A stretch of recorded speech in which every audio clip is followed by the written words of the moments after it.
All right, we're about to go live here, which we now are. That is the world of prime time, the brightest lights, the biggest stage, the only platform where all wrestling matters and all sports matters here. And I'm here with my senior NHL analyst and also our senior wrestling analyst, a man that dabbled in the wrestling world once upon a time. He is none other than Mr. Randy Dillon. Randy is also the host of the Hockey Fan Chat. And Randy, how we doing tonight? Doing good, Tom. SmackDown, they had their moments. I can tell you that much. There were some pretty exciting moments on SmackDown. I would say with a little bit above average show, but it got me a little bit above average. So if it's a little bit above average, how do we call a little bit above average then? We'll give it maybe just slightly above average, let's say. Okay, all right, that's good. So what did you think? Let's talk about the ending. I'm sure TBK will join us here in a few minutes, but what did you think about the ending here where Roman Reigns gets a beating and then we see continuing this whole bloodline storyline, and it's definitely been evolving over the past week or so, but give me your opinions on what took place tonight at the end of SmackDown. I think what happened at the end of SmackDown might take place. Going to happen on this upcoming Raw between Jey Uso and Braun Breaker. I think the Bloodline is going to make an appearance on Raw to show authority what this new Bloodline, what they're all about. And what do you make of that? Obviously, we have, Jey Uso. We saw what happened with the Usos. We had that little segment with Roman. Roman tried to be, I guess, acting as if everything was good, but we didn't really get that much there with that. What did you feel about some of that there? I was surprised he showed up this early. I had a feeling Jey was going to come in a little bit later, but I really thought he would have made an appearance after the IC match with Braun Breaker, because I don't like the word a spoiler, giving stuff away, but I think the writing on the wall, Jey Uso may lose the Intercontinental Championship this upcoming Monday now. And that was a short run, a rather short championship run in wrestling these days. We get championship. We saw Gunther's run. I mean, it was the longest in history. And now Braun had the title for a brief period of time, and Mr. Uso has the title for a brief period of time. As if you say that would be combined with the two of them would not even be a tenth of what Gunther had as champion. I don't think it would be the length even close to what Sami Zayn had, to be honest, with the IC title. There you go. I mean, you're talking about Sami Zayn was champion for what, 3 months? Just about, right? 3 months, 3 months. And then Braun had it for about a month, and Jay's been champ, right? A little over a month or so. So they're playing hot potato now. Do you like that nowadays, playing hot potato with the championships? I'm never a fan of hot potato with the championship unless there's a long-term reasoning for it. The only thing I can see with Jey Uso is, one, they want to test the waters out, how he would be as champion. I think he is going to be a successful champion. The other thing I think what this do, if Jey Uso is not going to hold the IC title, is going to drop it to Braun Breaker, Gunther is going to hold that title for a long time, up to Mania. I think this might be a Mania match, Gunther versus Jey Uso for the World Heavyweight Championship. This is just the Booker thinking in me. As obviously a man that knows a lot about the world of WWE. He's a very successful podcaster, streamer. He is the Baltimore kid, happy man with his Ravens. Definitely congratulate on that.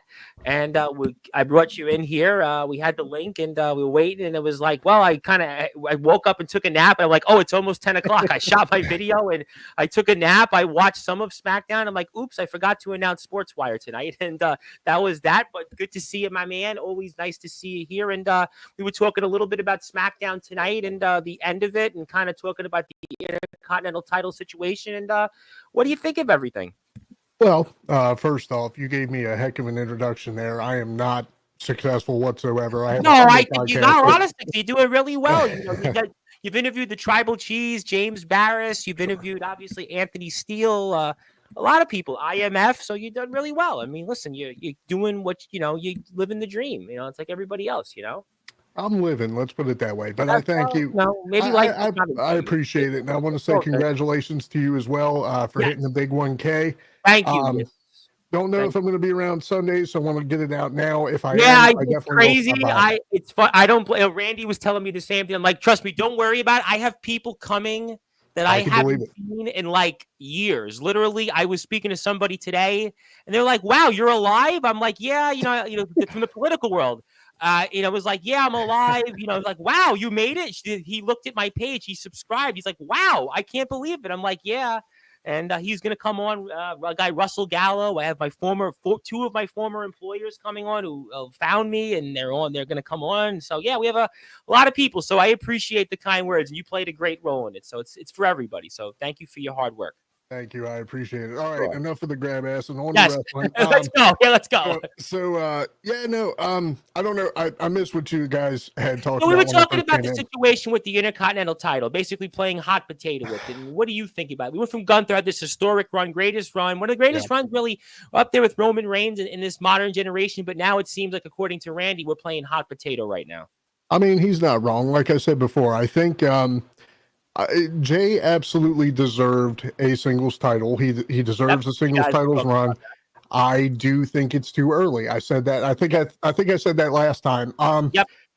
And you know what? I thought it was kind of goofy how they had Braun come out, show respect. We were thinking we might have gotten a face turn there, and then all of a sudden he's right back to "you don't respect me," blah, blah, blah. And I'm like, okay, what are we doing? What are we doing with this guy? Like. But I actually like that TBK of Braun. I like that because I think it's a kind of a classic heel where you come up, you're after a big loss, you're like, oh well, I respect you. Then bam, that heel turn again. I feel that's not there as much as it was back in the early day, the Attitude Era. But I feel that is something you don't see as much where the guy shows respect and all of a sudden they attack them. Yeah, I mean, I guess it keeps things interesting. I don't know. Maybe it'll grow on me. We'll see what happens with it. But for right now, I think Jay's carrying it well. I mean, I maybe I can't even say that. Maybe that's a little ill-conceived. It hasn't been that long. So I said it before. I'll say it again. We'll see what happens. And what did you think about the ending where Roman gets beat up? We see this bloodline triangle and such. What did you think of that, TBK? Honestly, I was thinking with the way that they let the ending of the show drag out so long, I was thinking we were going to see a Jay run in. Which actually was great for me because it was like I could actually do my video. It was great for me because I was like so tired today. It was like I was just so tired. I think we got an uncomfortably long close up on Solo's region, but you know they could have cut that by a little bit. But there was a moment where Nia Jax, some people saw that too, and you know, people have comments on that as well. But anyway, no, I really thought that we were going to get Jay at the end. I mean, you know what? Maybe they're really playing on the sympathies here that Roman and Jimmy do need help, so they're building that up. They're playing it off well. I mean, like I said, I hope that this all isn't all for naught. Now, the one thing I will say is you had The Rock come back. We still haven't seen him back yet. We still don't know what his involvement is. We still don't know what the 1, 2, 3 was. I'm kind of curious on your guys' thoughts about that. Yeah, you know, it was funny. I was listening to one of our podcasts about this, which we play on the internet radio station. There's a lot of people who want to say hello. I'm going to get to people here in about 5 or 10 minutes. And it was Chris Belcher from the Squared Circle Radio. And he was talking about exactly what you said. And he was saying, well, do we build this up to have a triple threat match at WrestleMania between Cody, The Rock, and Roman? But I don't know with the 1, 2, 3. And he was talking about that and referring to it. And I don't know. It's an interesting question. I guess Chris's angle was they could go at least 2, maybe 3 different directions with it. So it's kind of, I think, still unknown more or less. I think one has to do with a triple threat match, but I also think the 1, 2, 3 is setting up for The Rock. There's 3 things I'm going to do. The first thing is down the bloodline. Second thing is I'm going to take out Roman, and the third I'm going to take the title from Cody. I think that was kind of going to lead up because I think The Rock is going to play his shots, and also as well, I know it's off topic, but no, go for it. He's also maybe at Mania. People don't believe everything Melzer says, saying The Rock's not going to be at Mania because I think the 1, 2, 3 is setting up for that. Well, why wouldn't The Rock not be? You know, why would he not be at Mania? I mean, that's just to me. I mean, why would he not be at Mania? It's the biggest show that WWE runs every year. It's their Super Bowl. So there was a report, I think, last week that they were saying The Rock's schedule is too busy. He's not going to. But they haven't show up in Bad Blood. And then Dave Meltzer came up and just saying, "Oh, it's kind of true. He's not going to be." Then The Rock actually came out and tweeted, "Don't believe everything they say on the internet."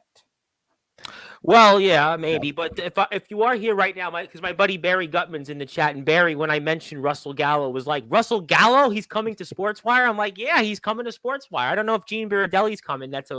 Barry and I have a long history, and Russell's coming, and a slew of other people in the past. But Barry's got a new YouTube channel, and I wanted to give Barry a plug. Barry would have been here, my wingman, but he's sick. But Barry, you better be better by Sunday night, because you better be here. But that's a different show for a different time. But yeah, I just I don't know what The Rock. I just don't understand why he wouldn't be at Mania. But I don't know. I'll tell you this much, Tom. He better be at Survivor Series, because things got fixed around. I will be there live in Vancouver. Oh, so you got your ticket already. So where are you sitting? Where are you sitting? Changed around with work. The timing lined out perfectly for me to be there. So okay, all right, good enough. And if you are here, that's Barry's YouTube channel. Give Barry a nice plug. He's Hardcore Gamer Talk Show. Let's get Barry to 15 subs. Barry's doing a bunch of different things, and Barry one day is going to take over for Sportswire. I was talking to Barry today, and Barry said that he wants to take over. Well, Jimmy Controversy yesterday said that he would take over, but then he realized he's got to travel every weekend to wrestle. But we'll figure it out, I'm sure. But we'll take care of that here. Okay, I want to come back to The Rock in a little while, but one of the things that really did catch my interest tonight was this Kevin Owens, Randy Orton situation. What did you guys make of that? Brilliant. Yeah, brilliant. I think KO is doing some amazing things online right now. He's really he's almost selling it to the point to where he's making it sound like he's not getting ready to resign. You know what I mean, Randy? He's really making it seem like if things don't turn around, if they don't start letting him, get his point across, then he's just going to throw up his hands and walk away, which I think we all know that that's not going to happen. But it's storytelling. It's something that Paul Levesque does very, very well. Like I said, I would love to see KO embrace the heel turn. I would love to see Randy make another heel turn. I think there's multiple different ways that this story could go too. We're just barely scratching the surface at this point. Yeah, it's interesting. Randy Orton turning heel, and you got Kevin Owens, but I think Kevin Owens, if he's not going to be in WWE, he's almost in a no man's land situation, right? Because then realistically, if he's not going to re-sign, we know that whatever is going to come his way, it's not going to end in his favor. This is very interesting with Kevin Owens, because everyone don't believe everything you see on the internet, because we don't know whether it's true or not. Don Callis said on AEW, and I can't believe I'm referencing AEW about this. There's no real journalism in wrestling, which is really true at this point. But how he's really built it up, because we remember talking about this, Tom, before Bash of Berlin. Yes. Why were they doing this? And this heel turn is so poetic, because he turned on Cody because he was dealing so much with the bloodline, the havoc they caused. And the fact is, Cody and Roman decided, let's be tag team partners to take out Solo. And I think for him, it's just like, it came to the point saying, what are you doing? Like, you're not holding this title upright. So I've had enough. And from what I've heard as well, like, this whole segment that happened off camera, it wasn't even planned. They just decided, let's just go for it with everything that went on, with the attention as well, that with The Rock, or maybe they were, I'm not too sure, but it's working out so perfectly for a Kevin Owens heel turn, where he turned in such a way where it's just like he's turning on the point of, we had to feud with these guys, now you're buddies, and what the heck. And even the attack on Randy Orton, where it's just like, I'm tired of trusting everyone. That's great, though. That shows you the level of professionalism. You got two professionals who go, let's look at the situation. They got a finger on the pulse of the crowd, everything that was going on, and they called the situation on the fly. That is good wrestling. That is what good wrestling is made of. If you can take a situation, pivot, and make it work to your favor. I mean, yeah, Kevin could have had the big moment on TV, but he chose to do it behind the scenes, knowing it would be picked up. And the fact that it was picked up later on, like it was off the show and nobody expected it to happen, you know, it added to the shock value, which everybody was like, whoa, you know what I mean? So good for them. And the one thing as well, sorry, Tom, the one thing here as well is there's something now waiting for Cody. For the longest time, it was just like, what Cody's run going to be, what kind of when we had a thing with AJ Styles, which I think it could have been done better. The whole thing with Solo is just the timing it wasn't at that point, but after this match with Gunther, you know what's waiting for Cody. It's Kevin Owens, and it's going to be a heck of a ride. Let me ask you guys this question. Do you think that this was too little too late for a turn for Kevin Owens, or this is the right time? Yeah. Perfect timing, because as I said, and Randy, I think you can agree with me at this point. Like I said before, I do not want Cody having any involvement in any bloodline thing going on right now. It's done. It's over. It's none of his business. They keep saying it. They keep driving the point into the ground. This is family business. Having someone who has history with the situation but isn't in the situation is perfect. That's a good point. That's a good analogy. TBK hit it in the head. Like, get Cody out of the bloodline until Cody shouldn't be involved in this bloodline until The Rock comes back and he's a 100%. That is the more the connection there. His thing with Roman and Solo is done with now. They're kind of doing their thing and with the kind of reform the old bloodline. And I don't think Zilla Fatu is going to show up anytime. It's not going to be showing up for War Games. I think it'll be a 4-on-4 match. So that's going to open the spot for Jay and Sammy. And then Cody can battle Kevin at Survivor Series, because this is what we've been waiting for because people are saying KO was going to turn at the end of Bash of Berlin at that match. Well, that's why I asked you, was this the right time, or should this have been a month or 2 months earlier? That's why I was I think this is the right time, because Kevin Owens turning then would have made sense. He would have just kind of got stuck in a spot where I think it just built where you thought. But you guys also talked about, you especially, Randy, about the fact that he hasn't re-signed with WWE. So how does this, again, I know we talked about this for months with Drew McIntyre, but he obviously re-signed. But Kevin Owens, how does this impact him? Should he not I mean, I don't know. He'd be crazy not to resign. I think he's going to resign, because he's a Triple H. He's a Triple H Paul Levesque guy. Regardless, like listen, we saw Mercedes Moné in AEW. Jim Ross came out the other day and said, "Well, I really don't know anything about her character." So I mean, he's going there, and he ended up like everybody else. Exactly. Like, I think for KO, like, he knows, like, the little bit of a harder work, like, but I think the spot he in his career, like, he's done a lot in WWE. He's main event against Steve Austin, which a lot of people can't say they've done. The first guy to main event in a tag team match with the Usos and Sami Zayn. Like, he's done a lot of great work. And you look at some of the guys he's worked with, the work he's done with Logan Paul. Now he's working with Cody and Top Ability, Randy Orton. Like, he's done some great things. He's a utility knife, and you can't lose guys like that. Yeah, he's a solid guy you could occasionally plug into a main event, but has been a solid, very high on the mid card. That's a good point, Randy.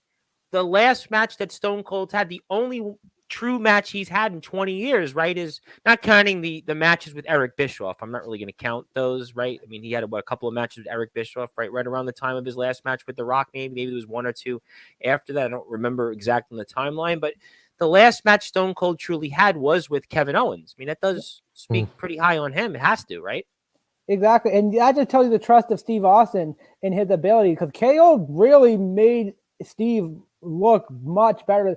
The old Stone Cold we remember back in the Attitude Era, punching up Mr. McMahon, giving him those stunners, which people want to give more than I think they should these days, but that's a different conversation.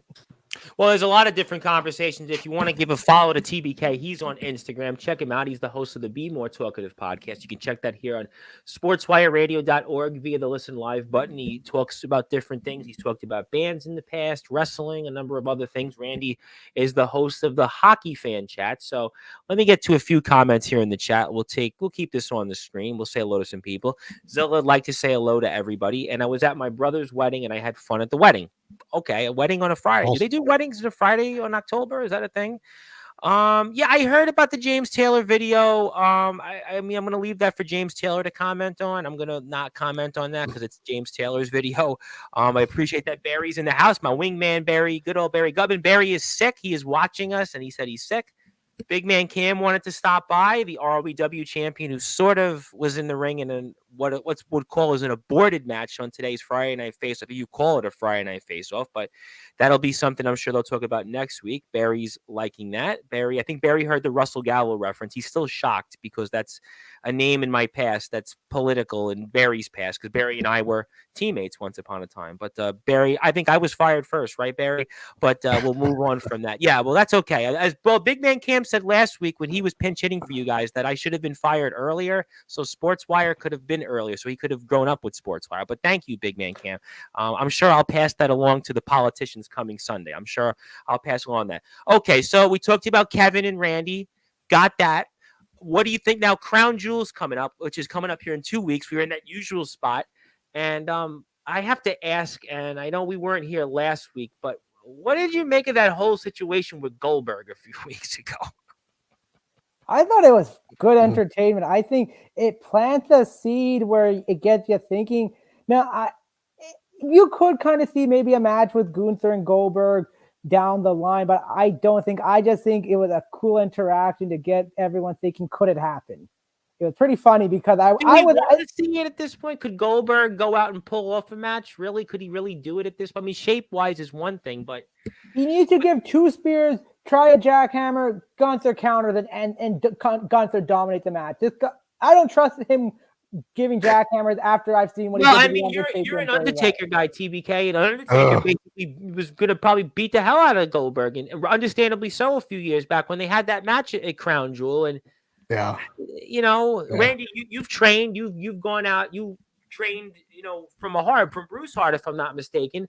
I mean, should Goldberg really do anything at all? Is there really a reason for him to draw other than being in a segment? I mean, is there letting Goldberg near any active talent is a detriment to that talent? No. He almost killed Taker. Like, absolutely not. Right. Gunther is one of your hottest guys right now. Why? No. Like, I feel like it was almost a CM Punk in Chicago moment. They took advantage of it because they were in Georgia.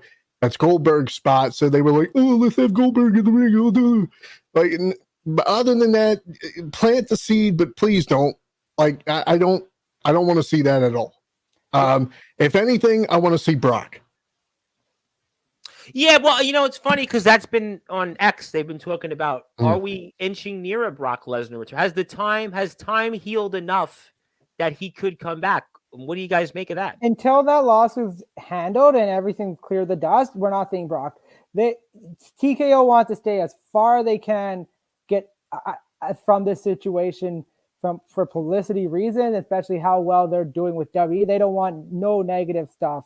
And I don't think WWE needs Brock right now at this time, much as the fans want to see, because listen, we want to see him against the Braun Breaker. We want to see him versus the Gunther.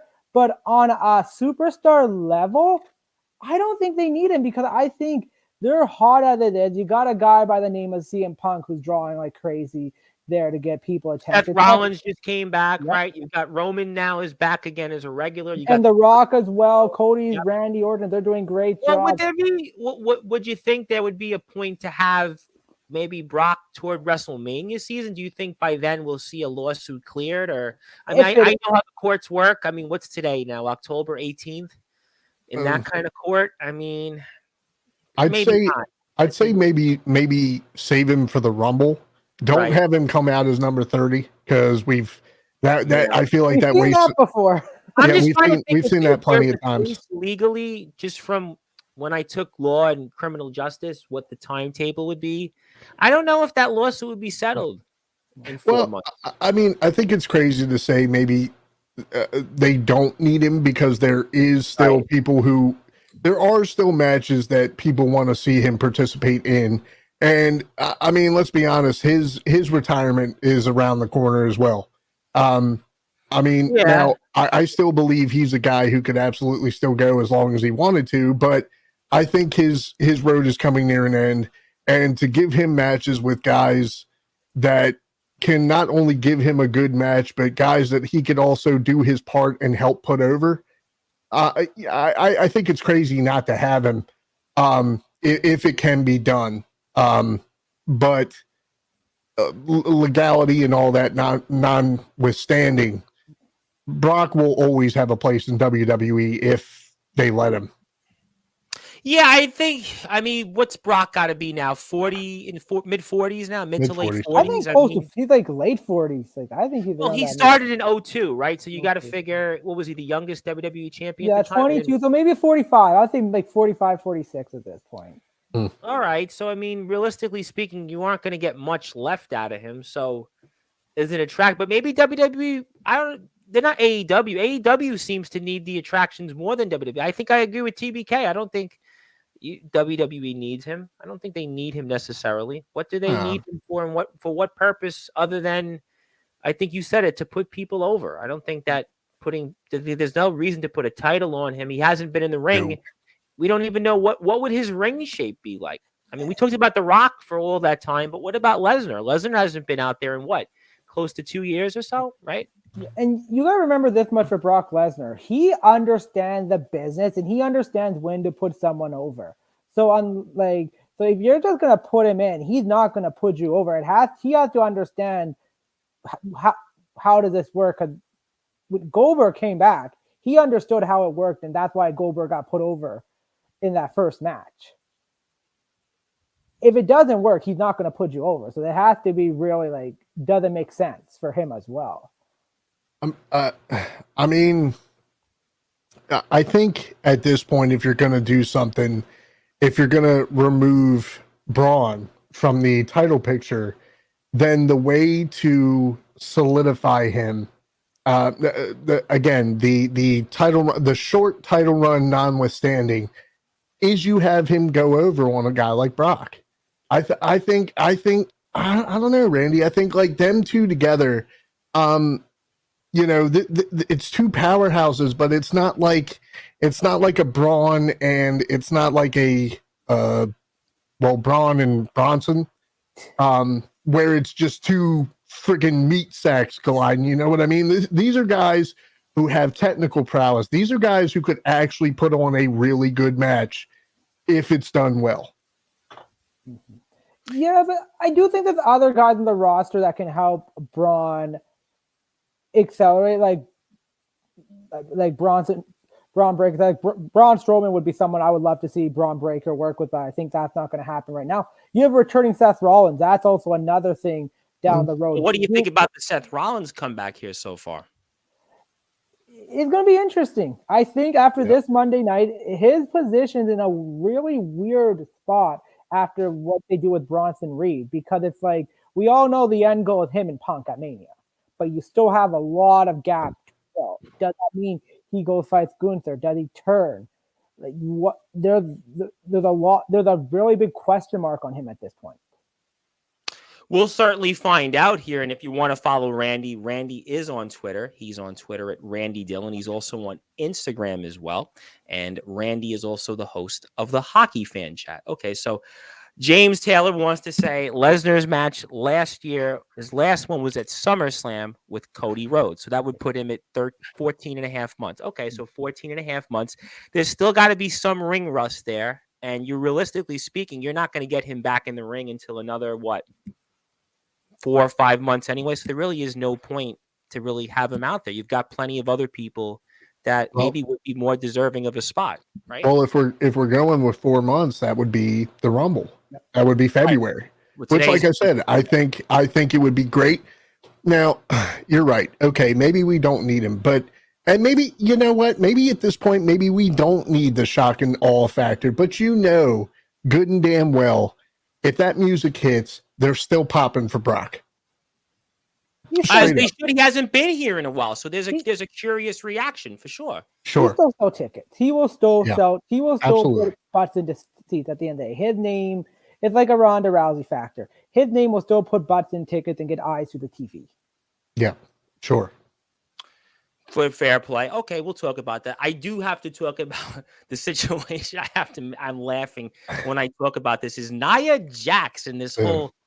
I mean, Nia Jax. Let me just go with that. What did you guys make of that segment on SmackDown? That was interesting. Interesting. That's all I can say. Interesting, right? Finding Randy, I'm partner. gonna let you take this one because this was the coveted pee break match. I caught some of the match. Like I was more surprised Candice LeRae got the pin on Bayley. Like she has really been fighting up and down to try to get them moving on the roster. And I think this is a big opportunity for her if they are going to give her a push in any chance. Like for the longest thing I could see, I saw Nia like in a corner with Naomi just fighting. Then I see LeRae getting the pin. So that is something interesting. I am interested what's going to happen with Nia Jax and Liv Morgan. So I thought what they did on Monday with her and Liv Morgan and Tiffany Stratton and Dom and Raquel, that was very interesting, caught my eye. That's a good point. Raquel Rodriguez, what do you think about that? Changing topics for a second, her return. That we haven't talked about that since we last were on here on Sportswire Radio. Raquel was a powerhouse for a while. I think that if they do it right, her and Rhea could have some really good matches together, I believe. But again, like the thing that you risk, especially with someone who was starting to get hot and then got hurt, and now she's coming back after months and months and months, you've got to, you don't want to push her down people's throats ad nauseum, but you want to make her impactful. And if they can do that, I think her and Rhea could put on some really good matches.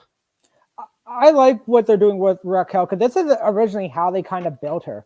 If you go back to 2020, she debuted with Tegan Knox with Dakota Kai at NXT Portland, and she came in and attacked, and Raquel was kind of like Dakota Kai's muscle. And after a while, she just got built up to the point where she became a top star. And I think, listen, Raquel with her eczema problem, she's been on and off camera. I think this is a great way as a heel as well, especially with her power. She can be a dominant heel, especially if you look at the lights of Charlotte Flair had been almost gone for a year and she's close to returning. Where's Bianca Belair going to go when her and Jade Cargill drop the title? You got Io Sky, someone she's worked with NXT. Like, there's a lot of potential on what you can do with the heel Raquel Rodriguez.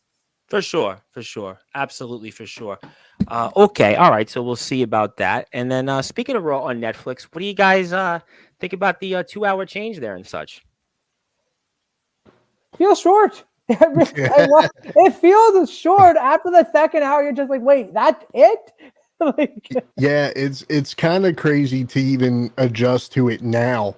Like it's like you're almost like, wait a minute, what? Where's that third hour? Like, but again, I think we talked about this before. Like, it's new for them, so they're in a very experimental phase. Let's see how they carry the show on a streaming platform where really sky's the limit. The gloves are off. You can do a lot more. Maybe there's no need for a third hour. You know, if you can tell a compelling story, if you can get your storylines in, if you can get your violence in, if you can get whatever you're trying to convey in within those 2 hours, fine. It's almost like baseball now, right? They put in a pitch clock and the games have gotten faster, and maybe it gives more people a reason to tune in. So maybe you get the best of the best and not those prolonged segments that you've gotten for all those years. Is that what you're telling me, maybe? Well, yeah. I mean, people today anyway, they have the attention span of a goldfish. So, you know. Yep. Yeah, absolutely. Go ahead, Randy. The other thing I'm going to add is that third hour now, they only have to worry about 2 hours because I think the big thing Monday right now, Monday Night Football, 3.5 hours the game's on. They now don't have to worry about. 11:30. The Jet game ended at 11. I mean, guys like so Robert Ross will come on here a little bit. It's 11:30 because now you're not losing those viewers during that third hour, or because that's when the game heats up and stuff. But it's going to take adjusting. We'll see what happens. Like, I'm very interested in what they're going to do with Miz and R-Truth. Like, I feel like these guys really in 2012.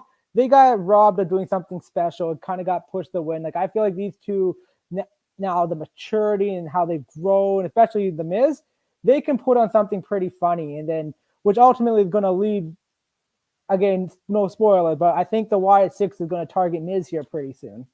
Yeah. Well, that was two things I was going to bring up. Number one, and I don't mean to jump the gun. I don't know if you were going to bring it up, Tom, but Sure.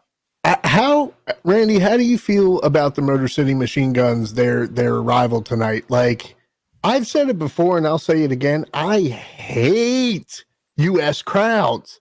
These are guys that have been teased. These are guys that have been anticipated. The initial when their entrance, a little bit of a rumble. They get out there, they look like a tag team. There is chemistry there.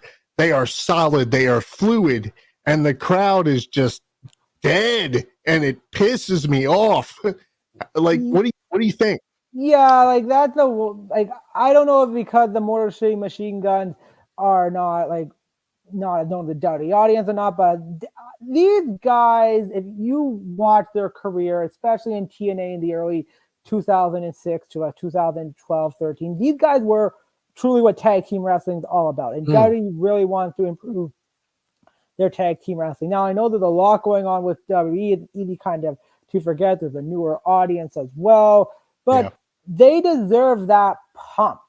Sure. They deserve that reaction. I think once people start getting familiar with them, they're going to get it. Like, I don't think they're at the level where we knew who AJ Styles, Samoa Joe was.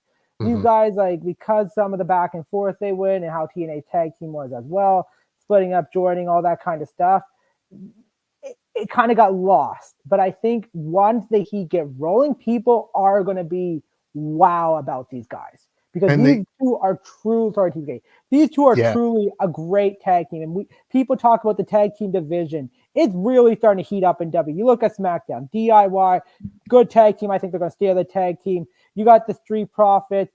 Now you have the Motor City Machine Gun, pretty deadly. Like, much of their gimmicks suck. They're actually good wrestlers. And then you look at the Raw side, where you got the Judgment Day, the New Day, the LWO, the Author of the Pain, and then NXT. I can just list them off, but the tag team division is really starting to heat up in W, where you're going to see some really good tag team matches coming up. See the Motor City Machine Guns. They finally made it, right? Who would have thought all these years later that they finally made it to WWE? If you would have asked me 5 years ago, 10 years ago, 15 years ago, and they made it. Maybe it's not the reaction, and we make a good point, but they've made it, right? You know, you got to at least get, AJ Styles, it took him forever to make it, and he made it. You got to make it eventually, I suppose. They deserve to be there. And like I said, when you look at these guys, you see the pinnacle of what a tag team should be. Like, it reminds me of the Rockers, like Shawn Michaels and Marty Jannetty. Like, they were a tag team, man. Like, the Brothers of Destruction, DX, like guys like that. Like, I really hope that they don't fall into the trap that they only get the big pop in their hometown. That would be so sad. They deserve so much more. I think it's just going to be timing for them. I really think That's it's fair. going to be a timing thing for them to get them going. Once people watch them, once they get rolling, once people see more of their matches come along, they're going to get that pop. But the same thing could be said about DIY though. If you look at it, Randy, like at one point, Johnny Gargano, when he was in NXT, was a super hot commodity. Yep. It seems like now curse almost. That's a lot of guys. Dude. It seems like now, like DIY is just begging for pop. Like, I think with DIY, there's so many factors that goes into it. Where when Johnny Gargano first returned in 2022 after he left NXT, there was a big pop, but then he got injured. I think that erode his momentum. Ciampa was in and out, and then 5 years? It was 5-6 years later, DIY finally reunite. Time flies on, and like I think we're hoping we remember DIY. But for people who are watching WWE and you see the Usos just dominating the tag team division, the Street Profits, Sami Zayn, Kevin Owens, the Judgment Day coming along. Now you look at other tag teams, like you have the Creed brothers who show they can put a heck in the Wyatt Six. Like there are so many good tag teams out there. if you're not performing at that high level, or you're just hoping people can remember you, well, I think don't think it's gonna the work. tag division in WWE goes in cycles, right? You just rattled off some really good tag teams, but a couple years ago, I think TBK just pointed out, what did you just have? You had the Usos and New Day. Now you got 6 teams that could walk away with gold. I mean, unfortunately, tag team wrestling is never prioritized, and that's why it kind of goes in cycles. It was prioritized under Vince because he didn't want to pay 4 wrestlers at once. I think Paul Levesque truly understands tag team wrestling more. Yeah, maybe, but listen, but WWE under Vince, there was periods of time where there was some really good tag teams. It's just, I do think tag teams go cyclical almost. They go in cycles. Sometimes there's great eras of tag teams and others there's not. I mean, but right now it's a good time for tag team wrestling and such. And we are on Sportswire Radio. In about, I'd say 25 minutes or so, we'll maybe see some of the guys. Rob Morosky, he's dying to talk to New York Mets. And Justin Gianelli. Chris Pizzaia may not come on and talk to New York Yankees now. He might be having a heart attack. Might be Rob Morosky originally, who was supposed to have the heart attack, but it's Chris Pizzaia right now because the Cleveland Guardians and the New York Yankees are in a slugfest. But we're hanging out right now with TBK and Randy Dillon. I'll be here Sunday night, 8:30 p.m. Eastern time on Sportswire Radio to talk about our 1,000 subscriber special. I'll be here tomorrow with Justin Parsley. Justin Parsley, a man that's a center of attention right now in another company that he used to work for, and it got people riled up there. And he'll talk about maybe some other things on his Circle of Jerks podcast with Jack Spade. And then we'll be here Monday with Ronnie Brady, and then we'll be back with the regular guys on Fridays, and we'll talk about a number of different things. But I wanted to get your opinions on what's going on in AEW right now. Bryan Danielson's out, and now we have ratings are up, but then they're down and they're up, and nothing seems to change, but just it goes in cycles with AEW. Where do I begin? It is a mess, I think, how they got a TV deal, and it seems like nothing changed. They got this TV deal, all this money. It seems like it was just bungled almost. There's reports out, like I know everything. Again, don't believe everything you read out. Even Don Callis said that's on AEW TV. There's no real journalists in wrestling, so don't believe everything Dave Meltzer and everyone else tells you. But AEW, they can't just get things right. Like you go back earlier this year with Jake Perry's return, the Elite turning, them attacking Tony Khan. They had something gold, and they blew it. Now it's like we're going to try the same thing with John Moxley and the Blackpool Combat beating everyone up. All of a sudden, the Dark Order shows up again. They really haven't been relevant since the passing of the late, great John Huber, Luke Harper, Mr. Brody Lee, God rest his soul. But that group hasn't been the same since he's left them. They just can't seem to get any traction and anything. Really, anything they do, they're trying to run with things they think they're going to work. Like it's just so hard to follow. Like Ricochet, what's going to happen to him now? Like he's going to just do random matches. Will Ospreay dropped the title. Okay, he already had a match with Takeshita. Now he's feuding with the Don Callis family, but like no one really said on his level. You have the rumor still with Shane McMahon going to, I think, with the photos they have, but it's just like they can't get no traction on what they're doing.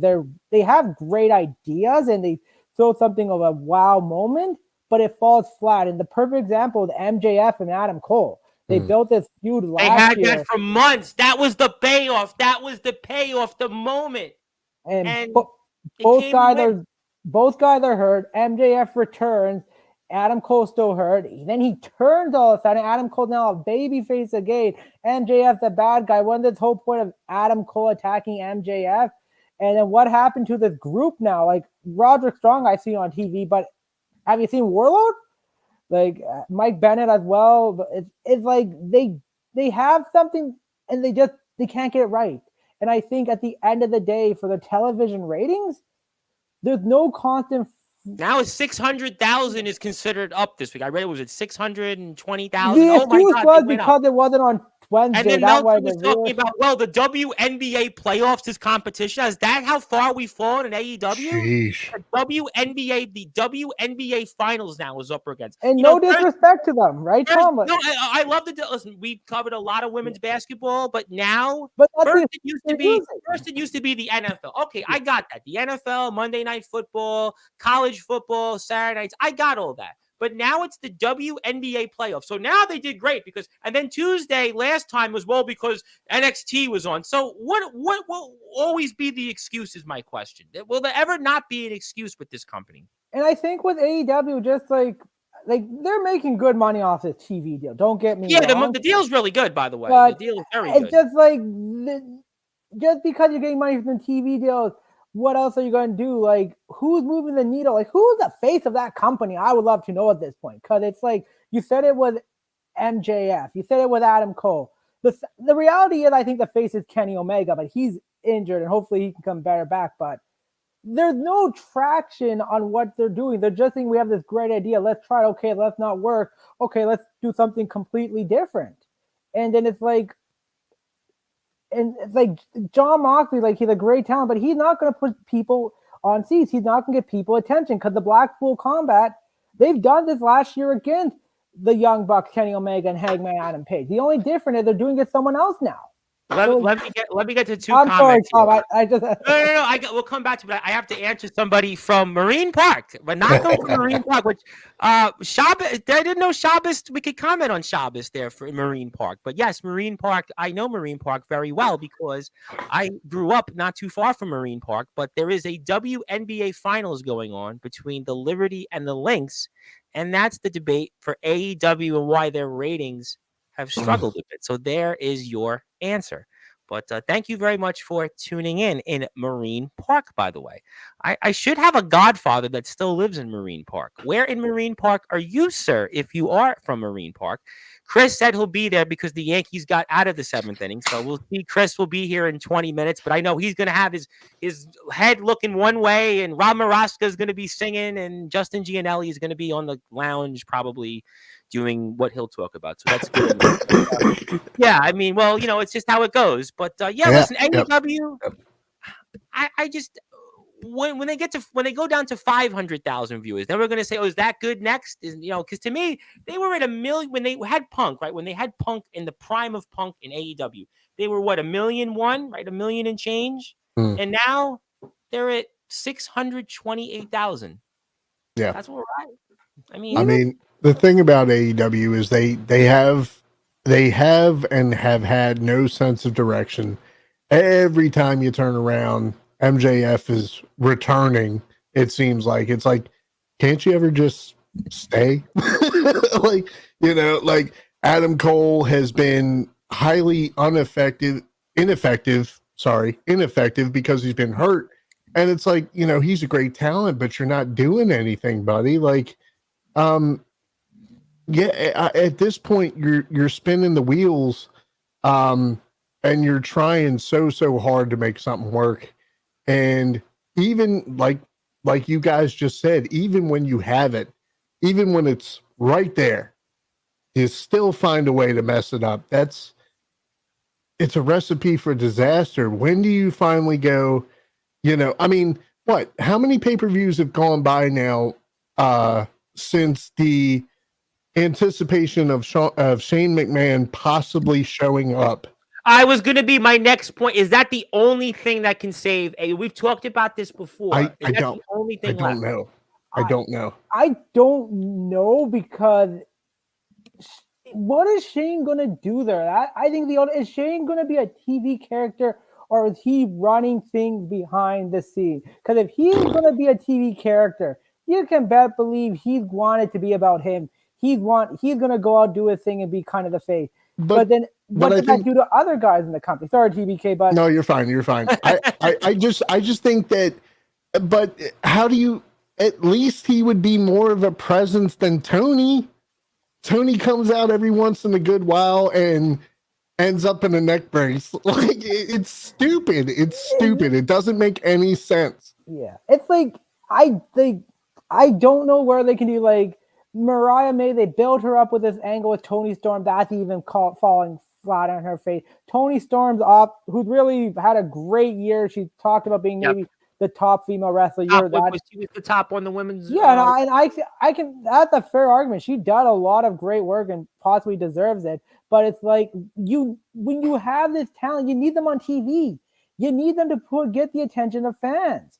And if they come and go, it's But like, you talk about it. You both have talked about it. Before I get to a couple comments here, is that this has been where they only go to a narrow audience, and how long is that niche with that same people? It's all you're going. You're not expanding your base.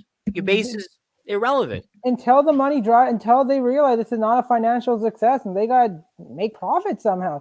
Because at the end of the day, Mercedes will make $10 million. It ain't doing it for nothing.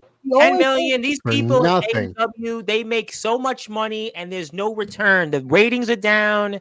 I mean, they can talk about the network deal, but it's just there's no return on these investments. I mean, you're basically pissing money away almost. It's exactly. Just, sorry, guys. This might be a really crazy statement, but if you knew that you weren't shit and you had nothing going for you, but you could make a fuck ton of money doing absolutely nothing. And Bischoff said that on his podcast. He talked about on 83 Weeks that the talent they're geniuses. If they're going there doing little work, they're making a ton of money and they're going off like bandits. But it's really true. Like you look at some of the guys that like Daniel Garcia, like he got paid a lot. Swerve worked hard to make himself a name, and he got a big contract. But now it's like, okay, you had a great match with Sheldon Benjamin. You know Bobby Lashley's coming. We know Tony Khan's history. He does get preference. He'll give treatment to the XWE guys to give them because he feel like they'll get more of attention, and then the AEW original get pushed away.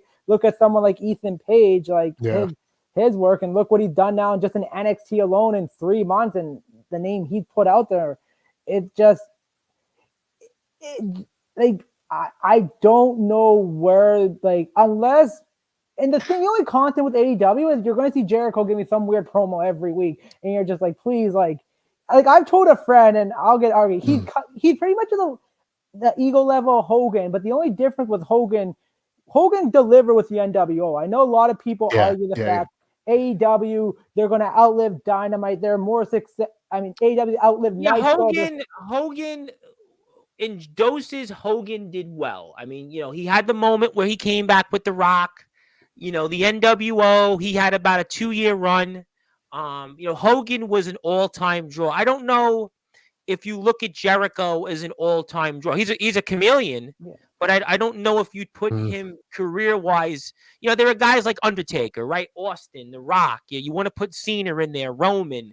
I'll throw Randy in there, right? There are certain names. I would even put Edge as more of a draw than a Jericho. I never felt Jericho was that kind of draw. Yeah. He's the only one who you see every week on AEW television. Like, you'll see guys on television 1 week, they'll disappear for a few weeks and they'll come back. He's someone who's always live at Dynamite. I don't know if it's ego or whatever, but it is. And just going back to the one thing where the fans are saying AEW is better than WCW. They outlived Nitro. The thing is, I'll tell you this much.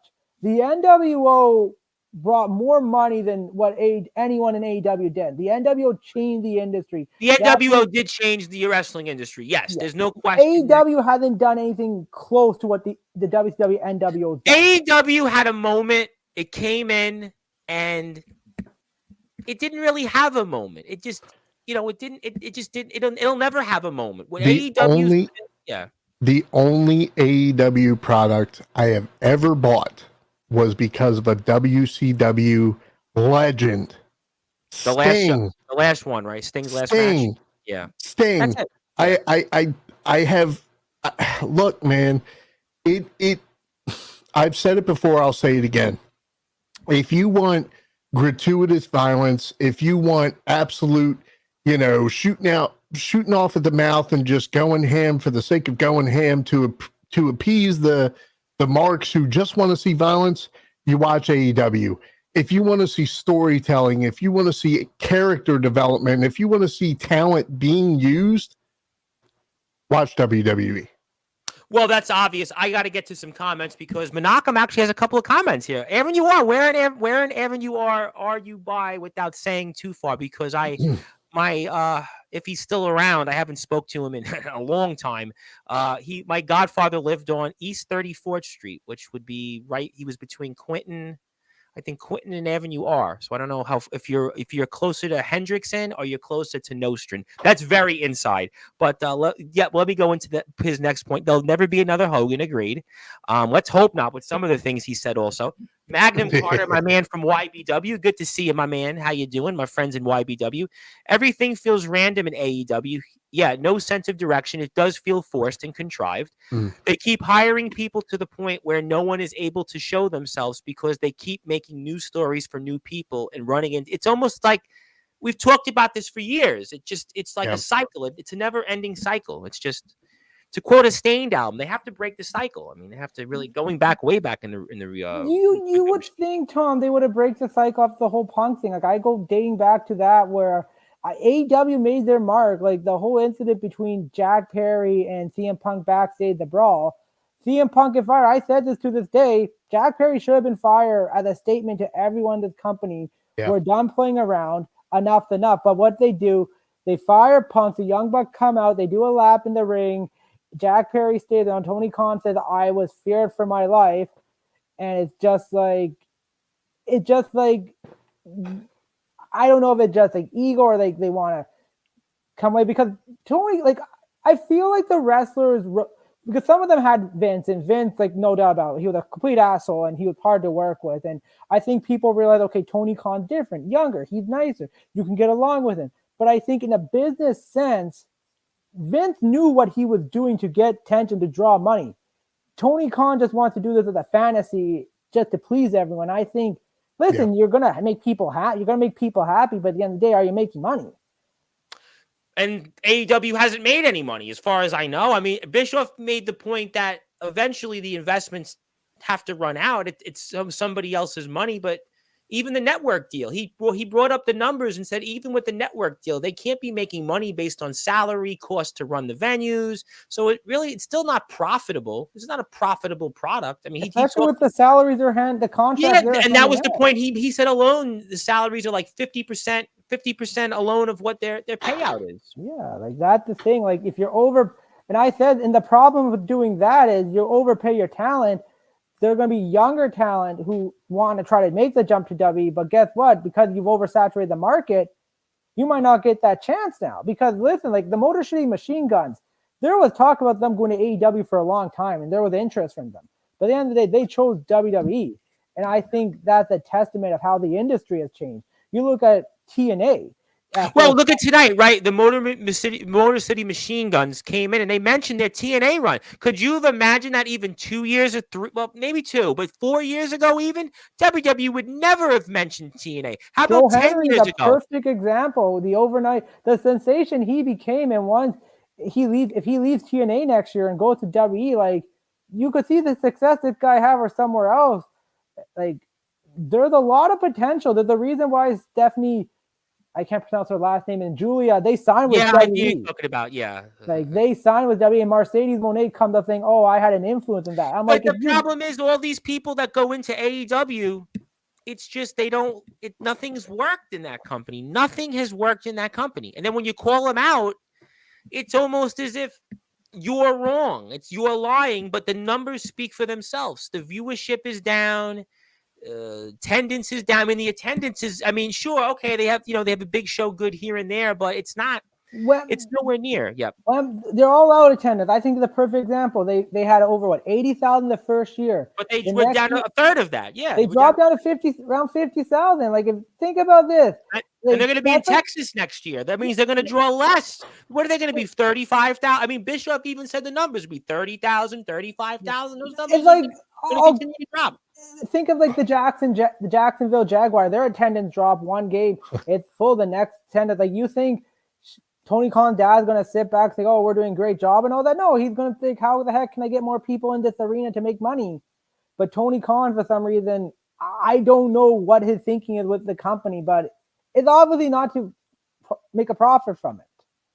Yeah, I don't see anytime soon how they could make a profit at this point. I don't just see how anytime soon that company can make a profit. The deal is till the end of 2028, but I mean, I just don't know where this company... opportunity to opt out in the third year. Warner Brothers do have the opportunity. Yeah, Warner Brothers has the option to opt out, but not AEW. AEW is going to want that contract for as long as possible. Sure. They're gonna want that. They'll the take only that thing deal I can see anytime. change with it is streaming, but again, the argument could be in effect in WWE because I can tell you this much: I can stream Raw and SmackDown here in Canada, anywhere, and that definitely is a huge benefit because you're busy, you're out. Okay, you can watch it later. You don't have to wait till the next day or PVR it. I think it will make a difference, but I don't think it's gonna make that much of a difference unless it's super cheap where people can access it easy enough. Yeah, for sure. The cons have been in football longer than they've been in wrestling, correct? But even the football, Tony Khan, not his dad. Tony Khan. Let's get this straight here. His dad's probably like, "What the heck? I taught you better to run a business like this." Well, that's what then you got. At some point, you got to go, son. You're wasting my money. That's where I think if there's truly an interest bringing Shane McMahon to AEW, you have to let him run. Like the fact that Jeff Jarrett's not involved backstage in AEW, I think is insane. Why do you think that is? Why do you think that he wouldn't be? Because he was again very successful. TNA. He's a wrestler. He's a wrestler. He knows the business. Tony Khan doesn't. Tony Khan knows that Tony Khan has money.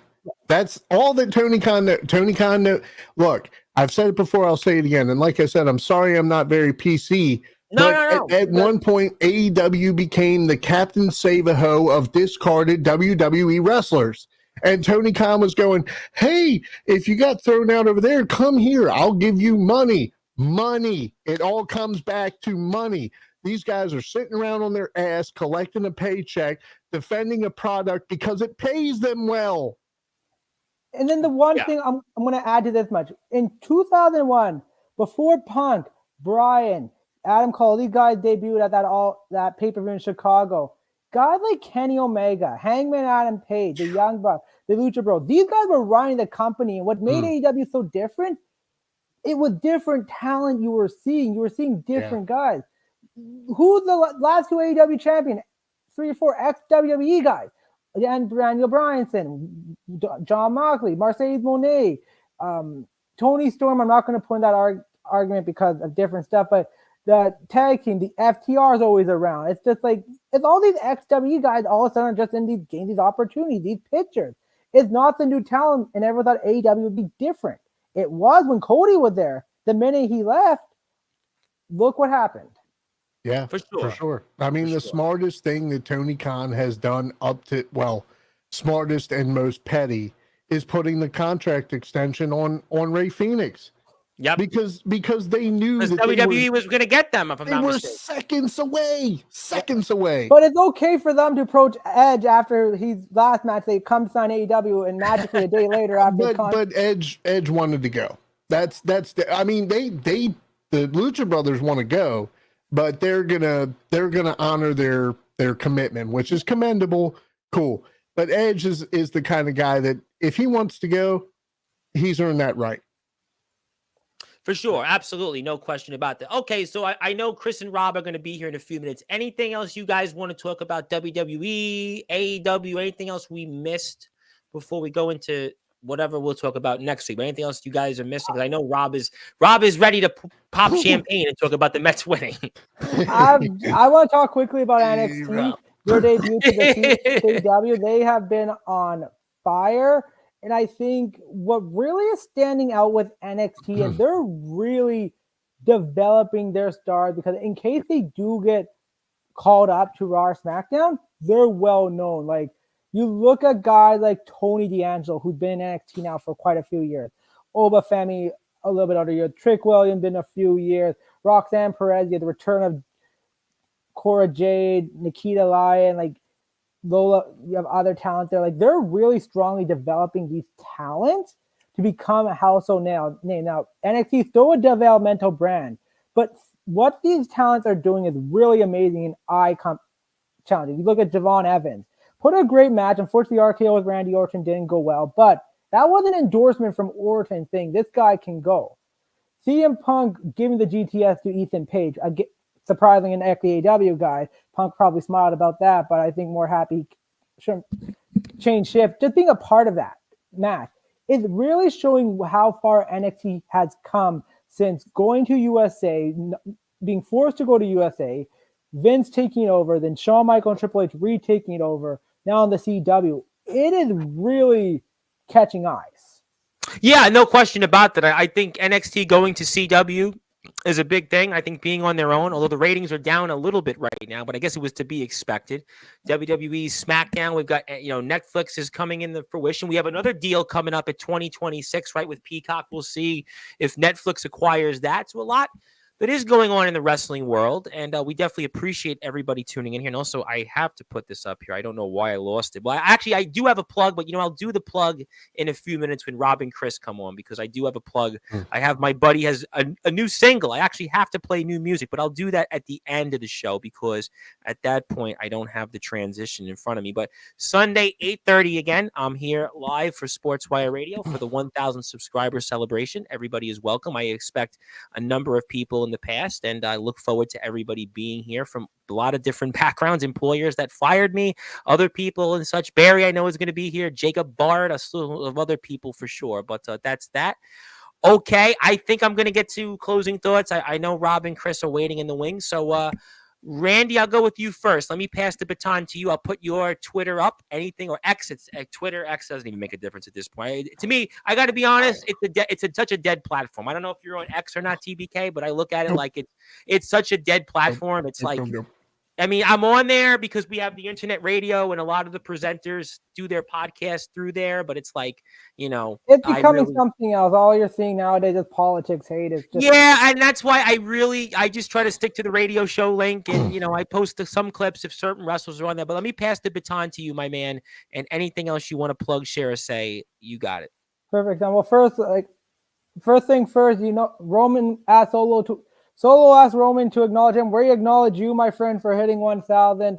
I speak for everyone. You giving us this opportunity, us to come chat, give our opinion of sports, everything you do, what you've built. We appreciate. We're happy along the ride, and we are hoping more to come. So thank you. Yes, we have a lot of people coming. Yes, a lot of people. Everybody, we appreciate you guys. You guys worked hard too. You guys have had your own podcast, and it does help because people do listen to the radio, and it's an important tool. It's an important tool to my history. I was speaking with some of my old colleagues. I think Chris and Rob. Rob would have definitely been. I don't remember if Chris was still around. We had Sportnarium, and I was speaking with the old British presenters, and they were like, "Wow, like they couldn't believe that it continued." And it's a niche, but continue, Randy. Go ahead. For sure. Quick note, just helping on hockey, NHL early, but two teams could go 0-5. The Nashville Predators made some big offseason off. And 0-4. Colorado, Stephen Stamkos, namely one of them. Yeah, Colorado tied 2-2, but they're in danger going 0-5. It's still early in the hockey season. Next week, I think after the first October is always hard to read because everyone guns are blazing. Once you hit the first week of November, you get a better feel.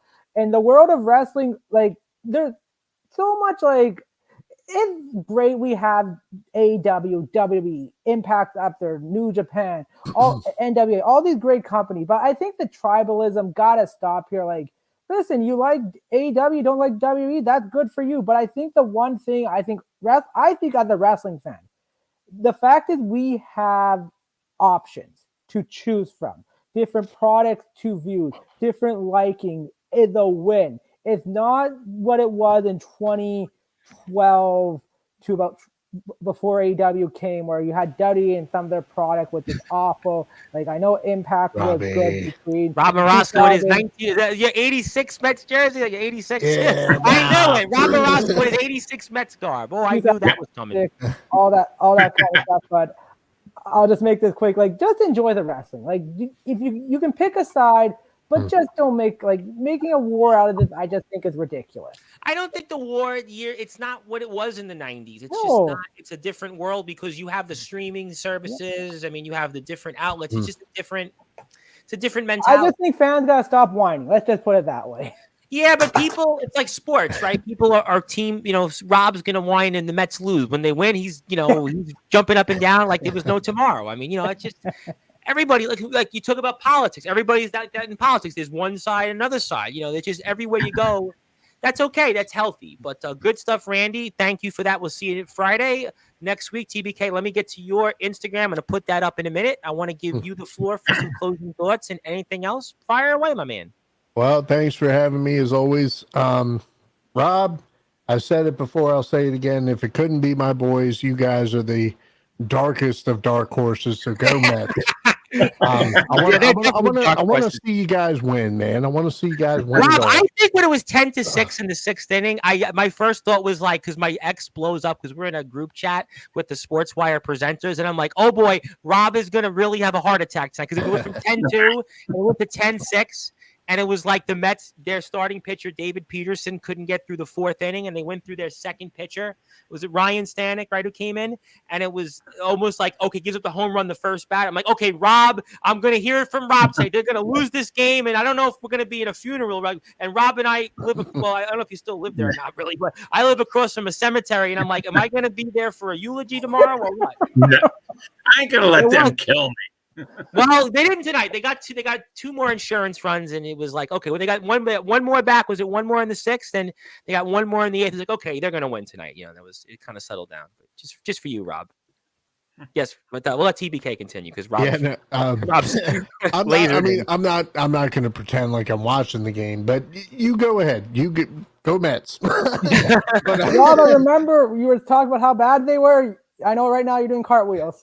Well, I got to be honest. I'll probably make some people laugh for this. I actually did want to watch the game because I was in Brooklyn 2 days ago and I was going to be there today. And I was like, you know what? Let me watch the Mets because it might be the last game of the season. It was so funny. I got to be honest. I don't want to say I was a bandwagoner, but I like from June and July, like I would watch, Rob would talk about it, like, and I would dread talking about it. I knew what was going on, but like, I really got into the games the last like 50 days or so. It was like, I think like, it was like, I watched, but it was like, so like, I can't not miss this game. I was like, let me like, take a nap and then wake up and then take another nap. And then I was watching a little bit of it. Yeah. So I have to admit, I did watch some of the game today. Rob, I got you one question. I remember you're saying tickets like $15. Are tickets still $15 for a Mets game? Or they've gone up now?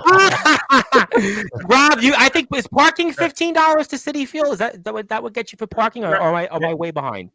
In May they were like $5. Now I remember that because my brother went to a doubleheader. My brother went to a doubleheader early in the year. He played hooky, which he did a lot. I don't want to say anything further, but he went to I think a Mets Braves doubleheader, and it was like what you said. But now I would think you're talking 100 times that price, right? For a ticket. It's like $1,500 for standing room.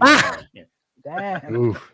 Would you guys do that though? Real quickly, we'll let you guys hang out for a few minutes on this. $1,500 for a playoff game. I mean, it has to be the finals. I would think of doing 2018 with the Capitals and Knights. Now, Game 5 ticket was $800, which I think is a steal of a deal at the time. But it's hard. I don't know, $1,500. I mean, even if you that's have rent. money, like I don't know how you can. Well, I was gonna say, yeah. I mean, you know what? I just couldn't fathom that. I mean, I spent on a playoff game. I think was $250. I think I did an Islanders second round game, and even then, I was like thinking about it. Like, am I really gonna do this? But $1,500. I know it's the Mets. They have guys like Rob haven't seen it, but it's been 15. To go there, you got to drive. You got to deal with that crowd. If you're paying $1,500, hot dogs and beer absolutely better be free. Like 100%. You know what, though? What? Until I got injured, I went to every. I know you were like everywhere. I remember you calling into the podcast years ago. In fact, I spoke to my old co-host. I spoke to him, Rob Hines, before he went on the air. Believe it or not.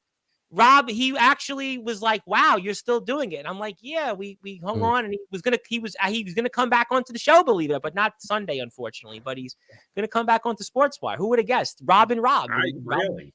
Rob owns a brick from the very first Mets stadium. You probably do, right? You probably do. I can't believe you were here, Chris. Why are you here, Chris? I could do 2 things at once. So yeah, here. Go away. So I paid $100 face value for a Canucks second round ticket. Okay, I went to a second round also, which was the Islanders twice. That was a lot, but I'm just like, for people to pay $1,500 second hand, I think is ridiculous. Just $1,500. I don't know.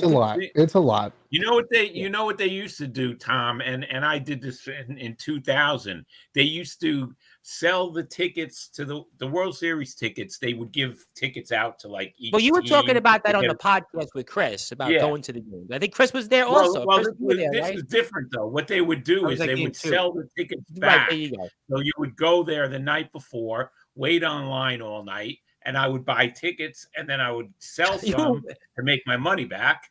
They had online back then? What? They had online back then. He's kind of funny. Online back then? Wrong. Was that Rob, dial-up? Rob, we're online now, Rob. Go ahead, Rob. I'll shut up. No, it was funny. It was funny, TBK. That was a good one. That was actually pretty good. Listen, I don't blame the Ravens won 4 in a row, so he's a happy guy. Hey, I'm happy camper. We started off 0-2. Of course, I'm happy. We should. You guys could be 6-0.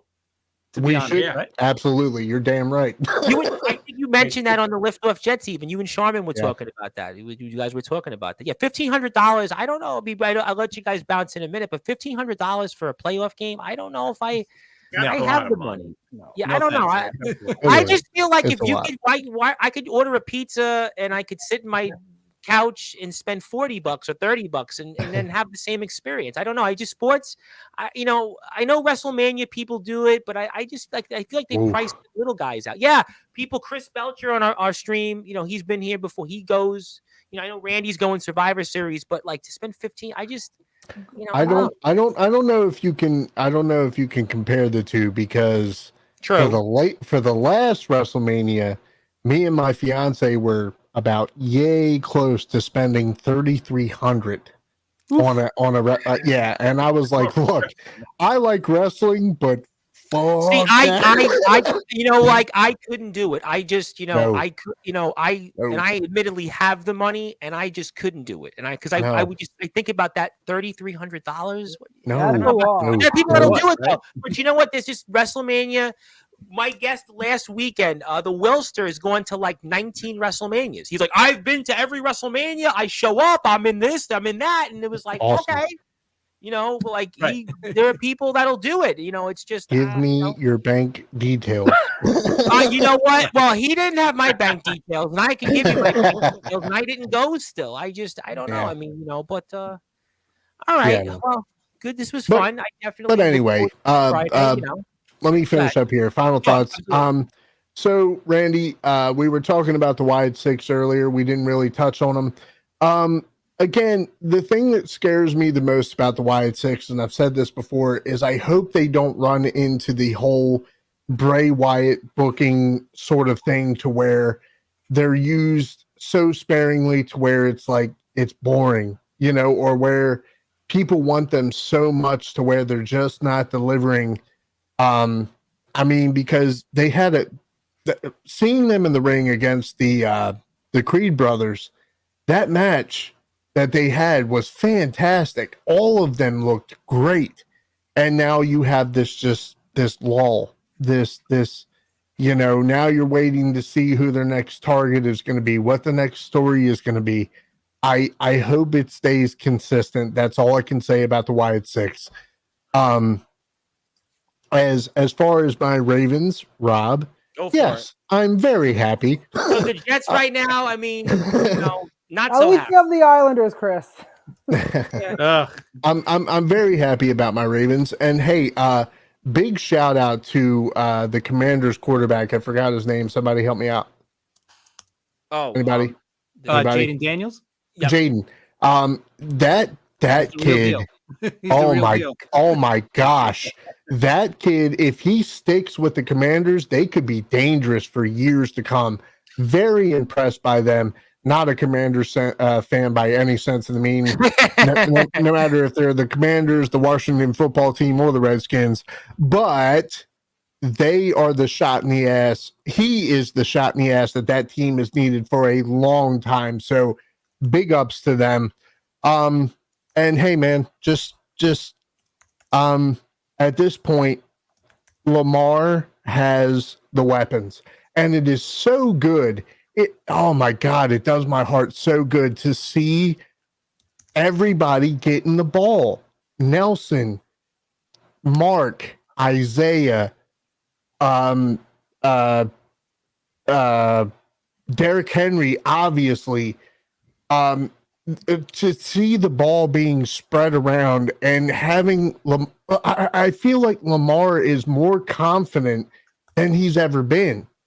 and obviously he feels like an actual leader this year. I think that the records be damned. I think that the Ravens are the team to beat this year. And I think, this is my opinion, that the Vikings and the Chiefs are phonies. The Vikings, 2 years ago, they win 13 games and had a point differential of a minus. I mean, the Vikings, I still don't understand the Vikings. I don't get that. I don't get it. I'm worried about Sam Darnold. Like, is he going to make it the whole season? How is he going to play the whole season? We've never seen him play a full season. That's why high level. You really make an excellent point that the Vikings, we went through this 2 years ago with them. They win 13 games and had a differential of a negative. I mean, I don't think it's going to last long. I really don't. And obviously I've spared no expense at my hatred for the Chiefs. But we won't go there. I think most of America at this point. I got to be honest. When we see Taylor Swift at the baseball game and the Yankee game, and then they're talking about Kelsey not wearing a Guardians hat, I'm like, we've really gone to that level. By the way, we really gone to that. But anyway, a nice setup. I went to put the setup there for you. Very nice. Appreciate you. Thank you. No problem. Thanks for having me on as always, guys. I appreciate you. Thanks for letting me run my mouth. That was good. Tonight we needed it. It was a Rob, good show. Really, you stand your ground. Go Mets. Rob is going to be. Chris, I think, is breathing a little bit of a sigh of relief right now at the moment. I mean, Rob is. He is. He's up 8-6. He's up 8-6. Where Rob is ready to celebrate like it's 86. But the Mets are still down 3-2 in the series. Damn no, I'm a Mets fan too. I mean, I'm just saying. It's all good. It's great. Yes, but, sir. all right, gentlemen, Randy and TBK, great all right, stuff. boys. I will talk to you guys after the show and talk to you guys. Thank you again, and thank you for your success. And we'll go like this because you guys are too big in front of me. But we are here now by the host of the New York MLB Talk, Mr. Chris Bezai and Rob Maraska. And these two men are obviously on painted pins and needles. And we also saw these guys talk about it on their own podcast, which aired, I think, almost a week ago now. But I want to go with you, Rob Maraska, because I think Chris Bezai is kind of, for about the next 10 minutes, is going to be kind of back and forth, tilting over. I don't blame him. But Rob Maraska, the New York Mets, it wasn't easy, but they survive. And maybe the way Game 6 is set up, the New York Mets are far from out. And if there's any team that could come back this year with 45 come from behind wins this year, counting playoffs and regular season, it is those New York Mets. And for those that are listening here and watching on Sportzwire Radio, are the New York Mets now far from down from the count here, and tell me why? Well, you can never count them out because they are the comeback kids. Listen, the Dodgers are excellent. Okay. The Dodgers are scary. We've talked about this. And right now these games are just so weird. It's never happened before with where it's been blowout every game. It's been a blowout. 10 runs yesterday and before, but Game 3 was not as big of a blow as the score indicated. The game, I mean, the Mets were in it, but the last 3 innings of the game turned into a slugfest for the Dodgers. Yeah, well, the Mets' problem so far is a few things. First of all, they just keep walking these guys. What was it now? 27 walks or 28 walks right now, or something like that? Yeah. The Dodgers hitters are patient, so it's not like the last 2 series. And Alec, was it Pagas? I mean, he was just like every at bat. I watched him I'm like on pins and needles with him. Yeah, that guy, he hit 2 home runs tonight. I mean, where did he come from? He came from nowhere. But these games have just been crazy, and the Mets, they're having a problem walking batters. The Dodgers aren't going to swing at bad pitches. They've proved it, and in the first couple of games, it just looked like the Mets pitchers were scared of Senga, and it just looked like they were scared of Freeman and Mookie Betts, and they were trying to get him to. They couldn't get them. I mean, Betts has had a great series. He's no question about that. But I mean, the bats awoke tonight. I think if you look at the Mets, we'll get to Chris after. Should the Yankees, which I hope the Yankees win for you, Chris. I really do hope the Yankees win. I'm hoping so too. Trust me. All right, good, because I try to be very diplomatic on that. But I really do feel though the Mets. Really, if you could make the case, they could be up 3-2 because, yesterday was a perfect example. You had bases loaded, no out early in the game. You got nothing. It was a tied game. And in Game 3, they had countless opportunity after opportunity. Even the first game, if I recall correctly, there was a lot of guys left on base. I think going into today, they were 8 for 49 or something like that with runners in scoring between series. I mean, you can't win like that. I mean, the Dodgers had 16 hits with runners in the scoring position before today. The Mets had 8. You flip that number, the Mets were the ones that would be up right now, 3-2. That's the difference in the series. Yeah, definitely. I don't know what, and at home too. I don't know what happened. I felt like I was getting flashbacks of what we always talk about. You know, Rob, I mentioned you when Randy and TBK were here, and it was like I would have my phone blow up with you with like, oh damn, and here we go again. I'm like, okay, it's Rob. I was actually to a point in the second game, I actually put my phone on silent because I was like, let me not hear, because I'm like, Rob's gonna jinx it, because I think you have like a 5-second, you're ahead of me by 5 seconds. So I'm like, if Rob spoils it for me, I think so. Everybody's behind me, because I admittedly, I'll say I'm watching it all for free. So just say I have a special way to watch it free. So I'm a little I'm behind everybody. So I'm like, shoot, he's spoiling it. So but that's rough then. Well, game 2 is all right. The Mets won 7-3, but you're right. But even that game though, the Dodgers the Mets had the early start, but the Dodgers got back into that game. Bullpen made it dicey. Even Diaz in the 9th. Don't forget, it was 2 men on for the Dodgers, if I recall correctly, in the 9th. Yes. The Mets had it easy. But it was. Listen, the Dodgers just keep coming. They don't stop. The Dodgers don't stop. They could just kill you. That's a great lineup, right? Yeah, Dodgers got a great lineup. 1-9. Oh my God, they have a great lineup. And right now, boy, the Guardians now have first and second, one out here. I see. Oh boy. Yeah. I don't. What's going on? Really? I can't believe that. I don't understand why Canley's in the 9th. Why isn't Weaver closing this game? You were talking about that, I think, in the group chat. You mentioned him coming in these spots, and you weren't, confident. I can see why here. All right, well, you're ahead of me, so that's a good news. That's a good sign. I'm streaming, so it should be. I should be a little bit behind. But I'm still at 1 out though, so okay. You're definitely ahead of me. But no, I'm at 2 now. 2. You're at 2. Well, you both are at 2, and I'm at 1 right now. But I mean, lucky you guys. Congratulations, you guys are ahead of me in time. But Rob, I do think that this Mets series could have really been different. I just think the runners in scoring with the walks. Have we ever seen a series with this many walks? I mean, it's painful to watch Met pitchers. I know they got by in the first 2 rounds. I know they got by this team the last 2 months of the season, but this is like root canal. And I'm going to tell you, they started off this series with a mistake. They should have never started Senga. Okay, that's the first thing. They should have never started Senga. That was a mistake. And from then, thank God we're not going to see. Well, we may see him in relief now. I don't know. That's what they were talking about. But at least he's not gonna start. That experiment didn't work, and that set the pace for this whole series. Listen, the Mets, you can't count them out, but they're going back to LA. The Dodgers are so very, very, very tough. But look, the Mets don't give up. You were wondering, Alonso was starting to hit again, and then all of a sudden, the past couple of games, cold. Swinging, at outside pitches all the time. And then today he sets the tone, gets a 3-run homer, and the Mets finally scored. Alvarez finally started to hit. They think they found out what his problem was, but Alvarez was like such an easy out for the first 4 games. It was like an automatic out with that guy. And why didn't they have, JD Martinez?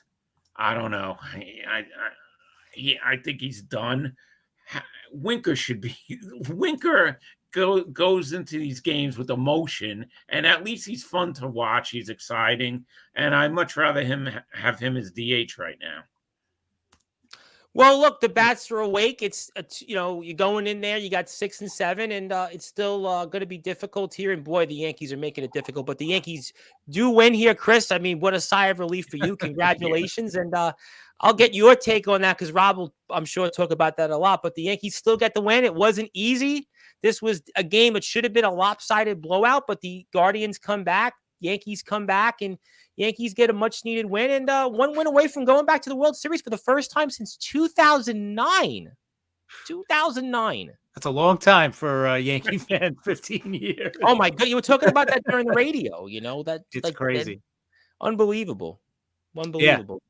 It's crazy. You know what? It's the bullpen, right? It comes down to the bullpen. The Yankees just don't have that strong bullpen that they normally have in years past. This year is just not good. Canely closed it out tonight. Hopefully Weaver will be good for tomorrow. But to me, it looks like Holmes can't pitch again in this series. He looks done. I mean, Indians are just killing that guy. And he was doing good up until these last 2 nights. But, we just got to hope that we score some runs tomorrow and hold on for dear life like we did tonight, because that's what it feels like. But it's great to see Stanton just become this postseason hero every single year. He's always coming up with the big hit. It's just unreal. I mean, I hope he wins a World Series this year. It'd be great, because then, you know what? Maybe he doesn't have to get to 500 home runs to get into the World Series, because to get into the Hall of Fame. But I think either way, I think one of the two. Are you talking about Judge? I think no, Stanton. Judge will get into. I mean, I think Judge, if he didn't hit another home run, would be in the Hall of Fame. Yeah. Stanton, I don't know. I don't know if he'd get in the Hall of Fame with 428 home runs lifetime. It was like 428, something like that. Right now, yeah. He had one amazing World season. Series. Or wins a World Series. He's got 58 home runs in a season, right? And you got to remember, he still has 3 years left on his contract. Well, I mean, we're talking about if he retired. If he didn't play right now? Yeah. If he didn't play I don't think so. Without a World Series, no. Yeah. If he plays 3 more years, I think he'll get to 500 home runs. As long as he could stay, relatively healthy, because, he's going to miss games. If he averages 25 home runs, 3 years, 500. And he should get, 20 for him, 25 doesn't sound that bad, but he's got to stay healthy. Yeah, I don't know. Was it something, Rob? The new Mr. October. New Mr. October. Yeah, it's unbelievable. Who would have guessed? I mean, you know what? Guys were talking at the beginning of the season about, Stanton and like, should he be on this roster? And, where do you, but now he's become a postseason hero. I mean, who would have guessed that? I mean, the shots he's hit, this is what you paid for all those years ago. This is what you brought him in for, and now he's finally delivering. And it's off their 2 best relievers, right? Tonight was Cade Smith, who's been like unhittable. Last night it was Clase.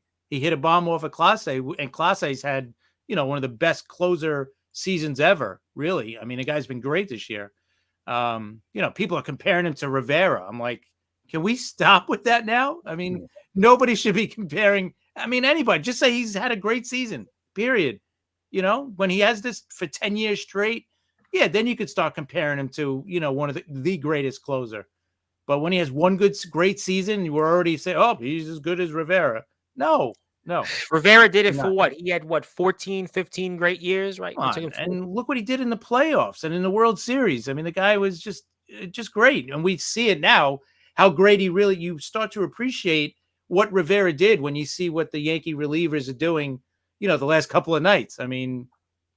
This just never happened with Rivera. Rivera only had one hiccup 2001. 2001. Yeah. That was didn't he blow 90? Well, didn't he blow 97? 1 See? Oh, yeah. But I'm not even thinking of that. You could remember I think the only time he gave up a home run, I think he gave up a home run twice in the playoffs. Was Sandy Alomar one of them, right? Yep, that one in 97. Yep. And who was the other one? Luis Gonzalez? Nope, that was a base hit. That was a base hit to win the game. You guys should know. That's my hint. You guys should know who this is. Yeah, because it was a Met. Yes. Not a known Met either. Not like Matt Franco, right? Keep going. Someone from 2000. Jay Payton? Yeah. There you go. Jay Payton. Yeah, Jay Payton. Yeah, Jay Payton had a couple good years. He was supposed to have been a great Met, but wound up having that. It was good that year, and then he had maybe like 1 or 2 other years elsewhere. That makes sense. Right? It was the night of the Roger Clemens bat throw. And he hit it, and the Yankees were in the lead, and he hit it, and the Yankees was like 6-0. He hit a 3-run homer. That's what I thought. Something like that. Yeah. Jay Payton with one good year with the Mets, one good year, and then disappeared. But that was only 2 home runs in postseason. That's unbelievable, And that base hit to Gonzalez. If you take that away, it's just like you said, Chris. Could you imagine having a closer like him now? Whatever team had a closer like him now, forget about it, especially in this postseason.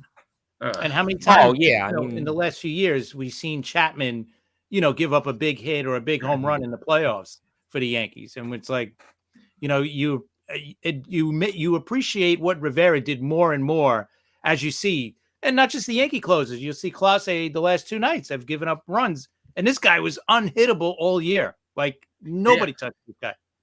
Last night, that was a bomb he gave up. Yeah. It was like 2 of them. Yeah, right. It's crazy. It was. And the Yankees lost that game still. Can you fathom that? A closer gives up 2 home runs. The Yankees are in the lead and they lose. This really, honestly, the Yankees should be corking champagne right now, and they should be in the World Series right now. They should be. I mean, they won tonight, which is good. I mean, you got to feel good at least that they won tonight. So that way it rubs off the wound of yesterday. Right. But, I don't know. But you know what? They got to win tomorrow, get it done, and just go back home and just kind of wait for whoever comes out of the Met-Dodgers series, But the Dodgers are still favored, though, in that, Rob Moroska. They're still favored.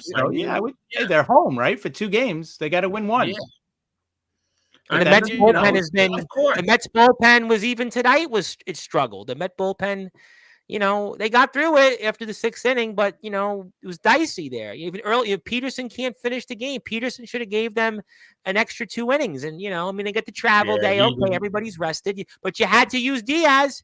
This has been the Mets' trouble with the bullpen. I mean, you live and die by the bullpen. And that's kind of – but again, the Mets, Met fans, we really can't complain because this team is still 2 wins away from a World Series. So no matter what happens, it's going to be disappointing.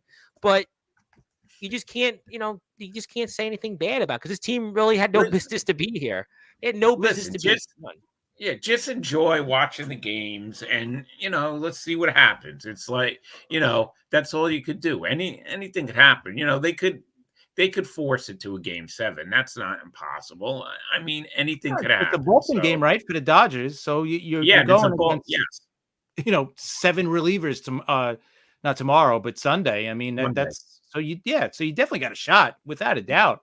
I mean, you can't count especially Manaea's pitching. He out of everyone, he's the guy. Well, that's what they were talking about during post game. This is a new series now because you got Manaea on the mound, and it's a bullpen game, right? Is it a bullpen game for the Dodgers? If I'm not mistaken, right? It's a bullpen game for the Dodgers. So, maybe you get a break, we'll find out. I mean, but we are here Sunday night, 8:30 p.m. Eastern time for the special 1,000 subscribers show. Rob Moroska, I know is going to be watching the Met game. So we definitely, appreciate you, Rob. I know you'll be watching the Met game. You could pop in for a few minutes for sure if you'd like. I'm gonna pop in and pop out. Yeah, there's going to be, I'm expecting so many people from the past. It's going to be one of those shows, probably pop in, pop out. I have some special videos some of the presenters gave us. We have some British wrestlers who've given us some nice little tributes. A lot of great stuff. Yeah, I got some videos, nice tributes, and I really want to say something about one particular company that said a few things about Sportzwire being a cancer, but I'm really going to bite my tongue tonight on that because I'm on my best. Yeah, well, I really want somebody on my Facebook page, a nobody announcer. We posted a clip that got hundreds upon hundreds of views because one of the wrestlers in question got fired in a group chat, and they were basically saying, no, this is slanderous. And he showed us the text with the information, and he showed it on the air, and we clipped it, and it got them all, worked up, but they're going to get theirs, not tonight, but they're going to get theirs. Oh, I'm going to say something, but that'll be for a different show at a different time. But I'm very excited about Sunday. I'm very excited about Sunday's show because Sunday we're going to have our 1,000 subscriber show. My friend Angela is going to be here. Angela is going to go in the Hall of Fame. Some of my former employers who I haven't seen in years. I have somebody coming on that I've seen 3 times in 10 years coming here. So we'll see, we'll see about it, but we are there. I have some new music I'm going to play in 20 minutes or so. So we'll do that. I have Anthony Finkel's new song from his band Rust Eater. It's called Festus. I'll play that. But in the meantime, we're talking playoffs here. Yankees and Mets. On a rare day in October, both win. Doesn't happen too often that the Yankees and Mets. I mean, you guys were talking about this. So, I mean, I know we're going to be on the air next week. And next week will actually be the start of Game 1 of the World Series. Remains to be seen if both of these teams will be playing. The Yankees obviously have the better shot, but I mean, what would you guys do? I mean, I have to ask, even though I know the hypotheticals are kind of a long game for the Mets, certainly. Yankees could be celebrating tomorrow. Chris might go to Cleveland and celebrate. Who knows? Yeah, I wish. But well, you me both. But I guess since you guys talked about it on your show, which we hear on sportswireradio.org, so what's going to happen between you guys? Are you guys going to turn into like backyard wrestlers if the Yankees and Mets are in the world? So you guys are going to turn into like WWE, chairs being thrown, ladders being thrown at each other? You know, he said, she said, it's one of those things. Or what would happen for you guys? You can't take it. You talked about, you were very adamant on the podcast. This is something you don't want. No, But, I don't. I definitely don't. I definitely don't want it. Rob, I don't think definitely. I'm barely getting through this series. I can't take a Yankee Met Subway So Series. you guys, so then basically for both of you guys, you don't want it. I mean, Rob, you as Met fans, we just want to be there. We want to just play another day. But I want to be there. I don't care if it's against the Yankees. I There you don't go. care if it's against the Guardians. Right. Listen, in a perfect world, yeah, I would want a Subway Series and I would want the Mets to win because the only other time they played, the Mets lost. So of course I would 2000. want that. and the games were But am I all gonna very fight? competitive. You know, Yeah, I'm not going to fight with Chris over baseball. I don't know. I mean, Bobby Tats was like on his show, the Pinstripe Clowns. Well, you know, I picked the Dodgers in 6, and it was like you could tell like he was like really like biting his tongue to like talk about the Mets. It was like, I understand. I'm sure the Met fan, listen, the Met fan feels the same way. I think the Met fan is a similar position. I don't think that there's any disagreement with that philosophically. I mean, you know, so that's, No. I don't know. I don't see anything different, but And let's be honest, the league itself would probably love to see Yankees Dodgers, right? yeah, because that yeah. hasn't happened in a long time. That's the series Yeah, they of course. want. Yeah, they're And the Mets drooling for Guardians, them they now. don't want that one. That's the one they definitely don't want. You know. Yeah, no, Cleveland Mets too. I'm sure they wouldn't want. No. You know, maybe they could build No, it around. Cleveland hasn't won since what 47 or whatever. 48. 48. You know, the Mets haven't won since 86. So you Yeah, know, I was it's the thinking about the 200 Mets not winning since '86. I've never seen the Mets win a World Series. I think that there's a lot of Met fans. Met fans are very like, I don't want to say bandwagoners. What's that? What'd I you say? said Rob's have. seen just about everything. You have, well, Rob, you saw like 1962. I mean, but like the point, I think the No, Met I fan is, well, okay, close enough. But the Met fan is, I don't want to say they're bandwagoners, but like the Met fan, when they win, the Met fans come out of the woodwork. The Met fans are like Knicks fans in basketball. When the Knicks win, it's like you and everybody, it's like Tom Cruise. I've always been a Knick fan, right? That's it. Meanwhile- You know, I got my buddy Anthony Finkel. He'll be the first one on the put the pom poms. Joseph Bostrom, who would have been here. The on only the fans I hate are the ones that, you know, are a New York fan. Like, oh, I root for both teams. I can't Oh yeah, that's stand that. cool. I can't No, stand that. You wouldn't like my father. can't. He was Jet and Giant. He was like, you know, they played in New York. I root, but he wasn't a Wow, big. I could never. But he wasn't a big sports fan. He wasn't like All right, so that's okay. he wasn't like he was a casual fan. He wasn't like sitting there, Right. you know, here in living this and dying by the team. like he sat like, you know, Rangers, he sat there in 94, 86 with the Mets, he sat there, but he wasn't like sitting there every game like the Right. Knicks we did a little bit in the 90s, but he wasn't sitting there, you know. But like, yeah, I agree. You got to pick a team, you know. I think It's baseball, kind of like my dad too. My dad's a Yankee fan, but I think if the Mets won, or he's more of a Giant fan than a Jet fan. like I remember when the Because that's Yankees one. won in '96. You know, my dad was he was happy. It wasn't like, Yeah. oh my God. He watched it like 2000. I do remember my dad kind of leaning for the Mets. He kind of leaned for them, but he wasn't like overtly a partisan. But yeah, I mean, listen, there are some fans like that. I think Jet Giant maybe a little more so because the teams don't play here in the city anymore. But you know, but that's Yeah. If But you're you a guys casual fan, you basically can do you that. both don't want a Subway Series, right? You both don't want I it. think No, Rob I- does. Rob wants it. I- I don't. Yeah, Chris doesn't, but yeah, I wouldn't mind a Subway Series. You know why? The Yankees can't win that series, just like in 2000. 2000, it was like, oh, the Yankees are going to win. You know, oh, they'll win. So we had to win. If we lost, oh, we'd never hear the end of it. And if we win, it's like, oh, yeah, they were supposed to win. They're the Yankees. They're supposed to beat the Mets. And just like now, and I don't even think the Yankees are a better team than the Mets right now.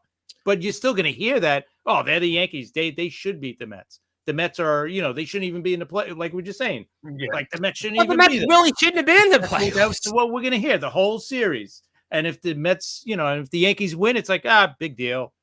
They beat the Mets. The Mets shouldn't even be in the series. If the Mets won against the Yankees, oh my God! We would never hear the end of it.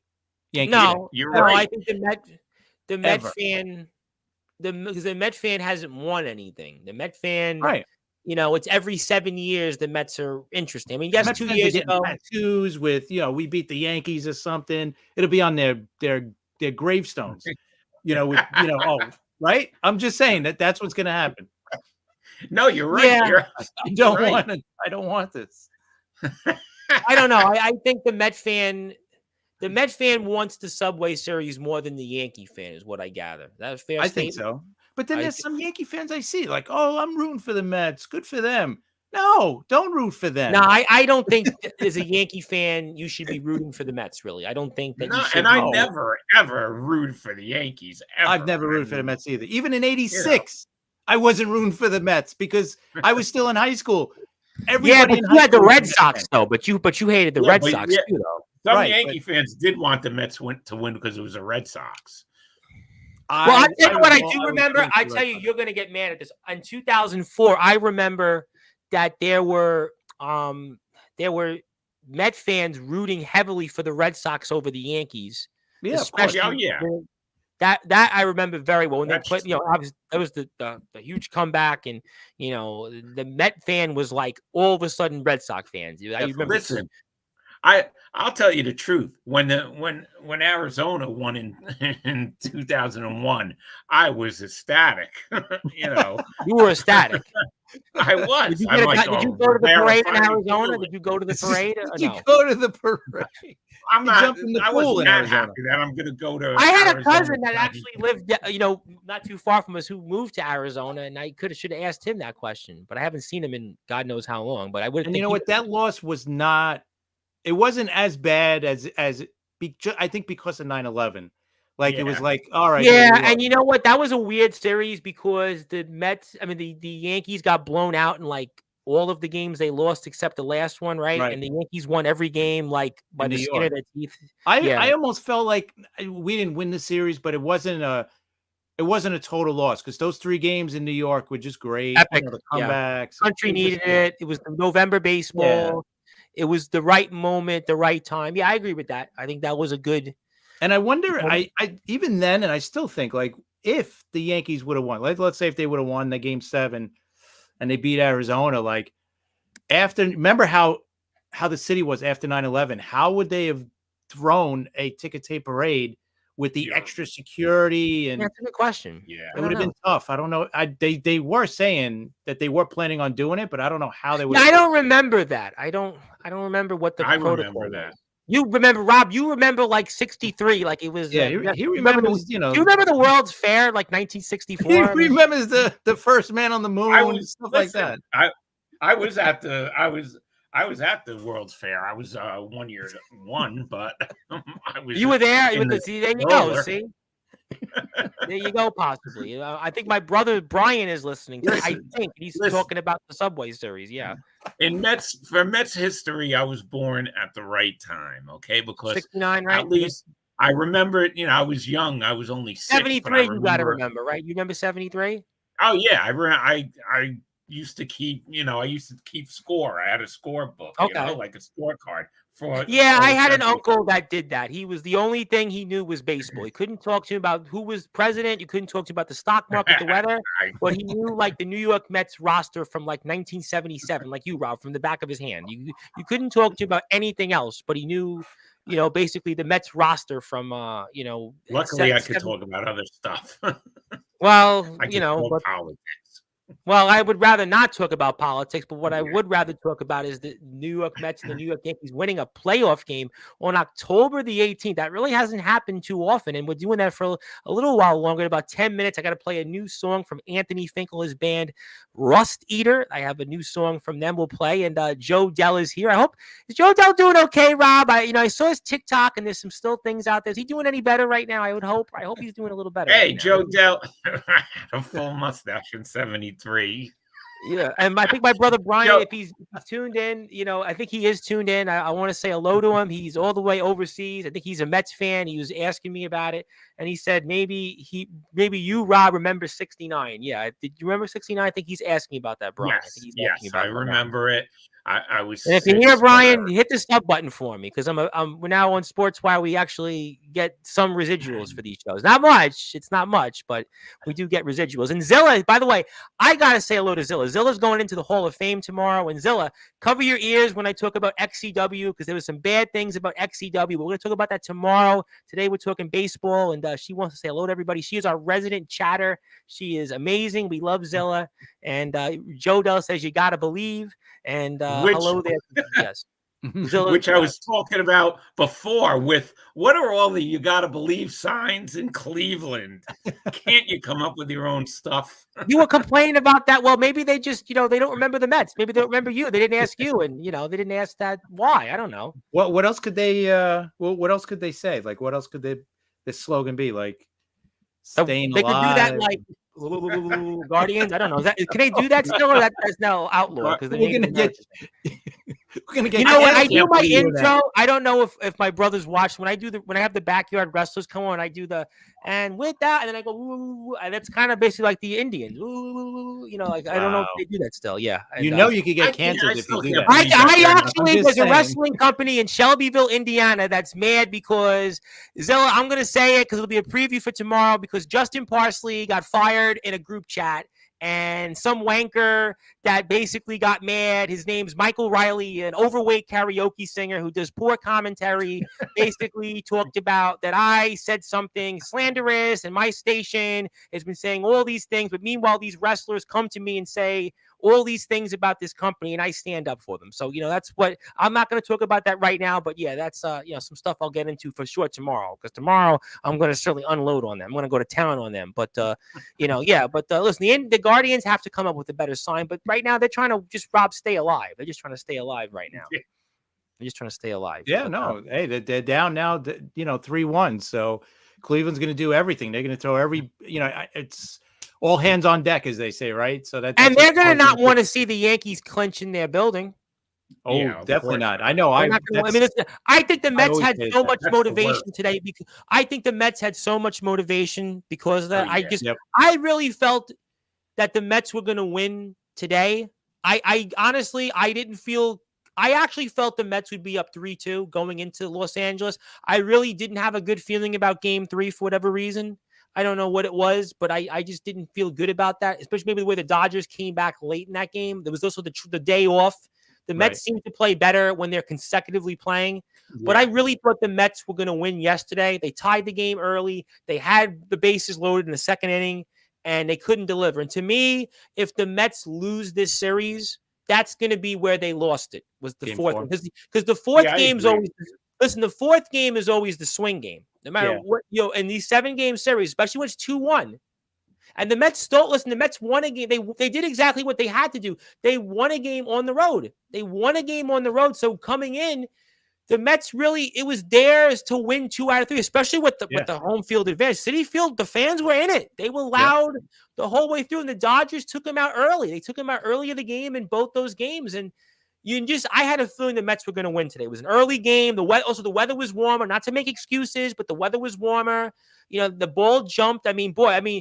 I think there was more runners on base the first 5 innings than any other playoff game in Major League Baseball history, if I recall correctly. Yeah. Yes. It's just crazy. These games have been crazy. Like I said, these scores, it's like, and it's early. And the Dodgers kept coming back. And the first 6 innings, I don't know if my brother was watching. He's got a comment. I'll read it off on Facebook in a minute. But, that was the longest 5 innings I've ever seen in my life. I thought we had pitch clocks, and it turned out to be like it was root canal. The first 5 innings, Rob, was like 2.5 hours. It was like by the time I looked up, we're like, it's 8 o'clock. We're only in the bottom of the 6th inning. I'm like, oh, boy, this game's going to end by the time Rob comes onto Sportswire. That was yesterday's game too. Yesterday's game was forever, and yesterday I was on the air. We were on the air with the IMF boys, and I was watching that game like Chris was, and I was like, "Yeah, I'm going to turn the other way." And the game was still going at like 11:30. I'm like, "This game's still going." Boy, poor Met fans. And what do you guys think? Game 6. What's your thoughts for Game 6? What do you I feel? like Manaea. I like that Manaea's pitching. It's they're going back to LA, so that's going to be tough. But Manaea, I trust Manaea, and he's been the ace. Really, he's been the clutch. Yeah. Their clutch pitcher. They clutch So pitcher. I think It's set up perfect for you guys, to be honest. When yes, you do, I right? think there's a good chance. Well, they were talking go about to that a during game post seven. game. I think Jeter was talking about that. Of all people, Jeter, right? The irony, right? Jeter and A-Rod, right? But they were talking about that, saying that the Mets, they're really back in this series because it's a bullpen game for the Dodgers. You got Manaea, but I don't know. The Mets never play well after an off day in these postseason. I feel like the Mets have to keep playing. I don't know. It's been. If you've noticed in these series, they come out. All right, so you're not expecting a game 7, but Rob is. If you ask me, I think it could be a game 7. I think the Dodgers. I hope so. Listen. I think there's nothing like Game 7 playoff baseball, but I don't know. I mean, I think the Mets can win. I don't want to say, oh, the Mets lose, and then people are going to say, oh, well, he said this now. But I mean, I don't know. I mean, but you listen. You got the ace on the mound. The lineup looked good. Alvarez, right, finally got a hit. It's set up, it couldn't be set up any better. If there's any team that could pull it off, it's the Mets. Yeah. I'll say that the Dodgers have been, postseason chokers. Also, let me read off my brother Brian's comments before I do anything. Zilla, thank you for your support, Zilla. Yes, and most people I've been speaking to off the record, they know who has always donated to the wrestlers and bought the merchandise and brings them on to Sportswire. We won't let a few sour grapes ruin the fact that we do have almost 1,300 subscribers. So thank you very much, Zilla. But let me get to my brother. He felt 2006 was worse than 2022 because he's not, he doesn't really remember 99, 2000. 2006 was pretty painful. That one was painful because I was in college for that one. I went to school. I was in Shea Stadium for that. You were there. Rob was there.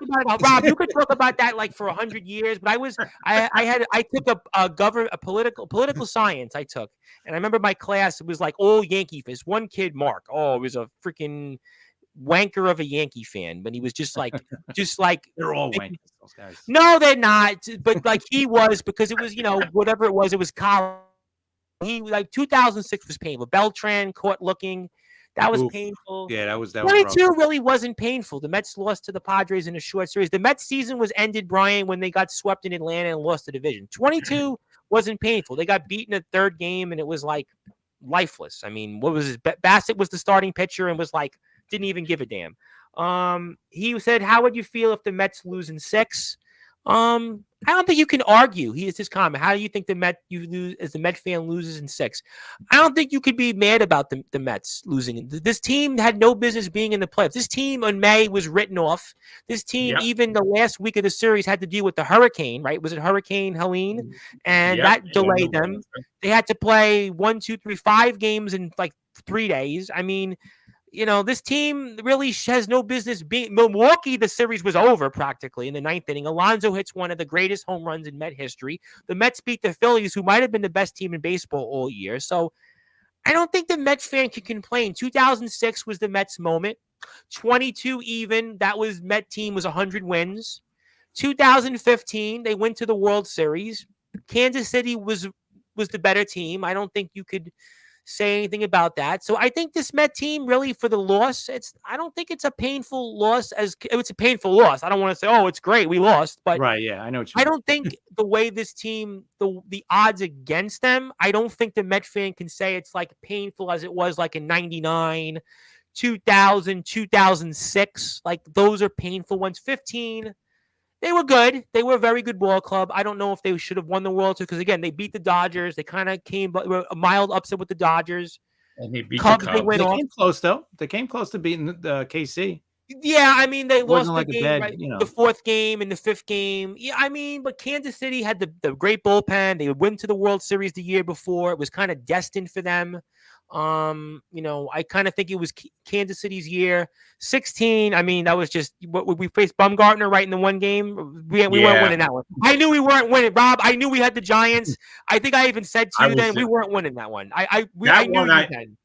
I think I paid for that game. I think I paid. Oh, you paid for that because the Mets did nothing in that game. That was kind of no. like I mean the price of the ticket. I think I paid $100. Well, you paid for watching that, and you paid for sitting there because the Mets in that game, there was like they did nothing. Yeah, I remember they did nothing that game. Yeah, that one really, was like lifeless. But yeah, I don't know. I just think and that's all. yeah. You know what? That's all you could hope for. Just don't come out lifeless. Not that I think they will.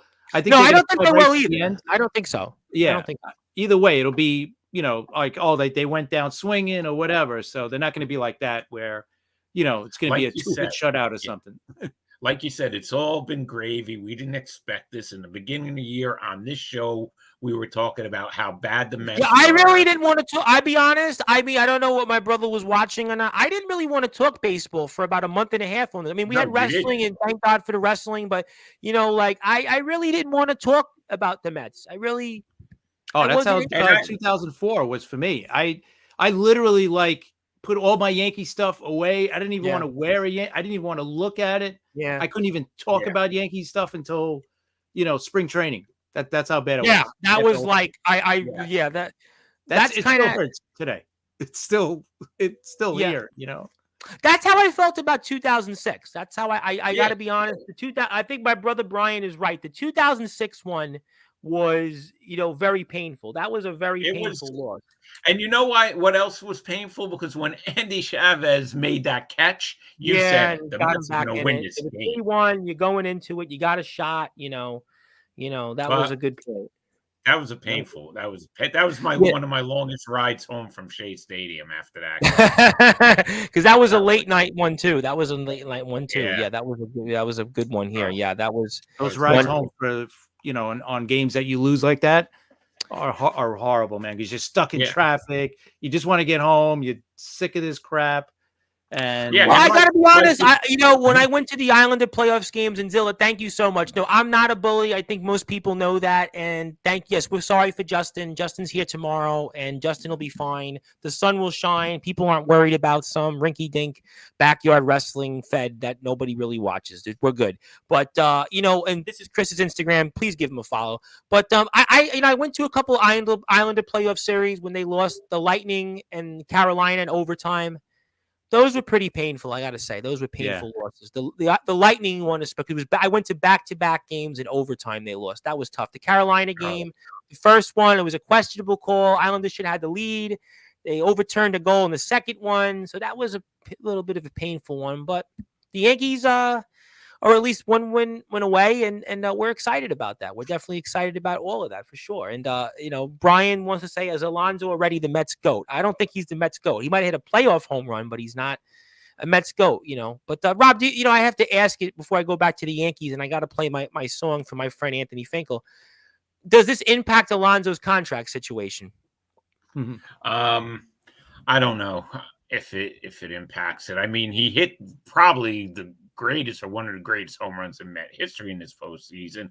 And tonight was another, listen, Moonshot. He set the tone tonight. It was, it was down early and they came right. That was good too. They were down early and they came and they just set the tables right away, set the tables. And, yeah. And it's, it just comes down to the money. If Steve Cohen wants the top, whatever, say like Chris said he would be a great fit for Seattle. Okay. So what if Seattle did offer him a lot? But I think there's going to be pressure for him to Steve Cohen to open the checkbook now, because I think so. This team went very far in the playoffs. And Brian's asking me, how did I feel about the Rangers going to the Stanley Cup Eastern Conference Finals? Well, it really didn't bother me. I'm an Islanders fan. Our team lost in the first round. I really wasn't bothered. It was fun watching them not win. I be honest. I gotta be honest. I was going on Sportswire that day. I forget. I think it was Craven Rage might have been. I don't even remember who it was. And I really didn't think much. Once the Islanders were out, the Rangers were in it. I was fine, but I didn't really care either way. I was like, I didn't have the animosity. No, it didn't. I wasn't bothered by the Rangers going into the Stanley Cup final. Yeah, I don't root against the teams, but I'm not rooting for them either. I just kind of sit back. I gotta be honest. I really don't root against teams at this point. No. I don't root against them. You know, I don't know. I don't root. I mean, I root for players maybe, but I don't really root against people. So if that's your answer on that, I don't know. You know what? Also, too, like I friends and family root for. I know, like for the Mets, I have a lot of family members and friends that are Met fans, and the Rangers, same thing. Giants. You know, do I want to see those teams win? No, but when they do win, at least I know they're happy. Yeah.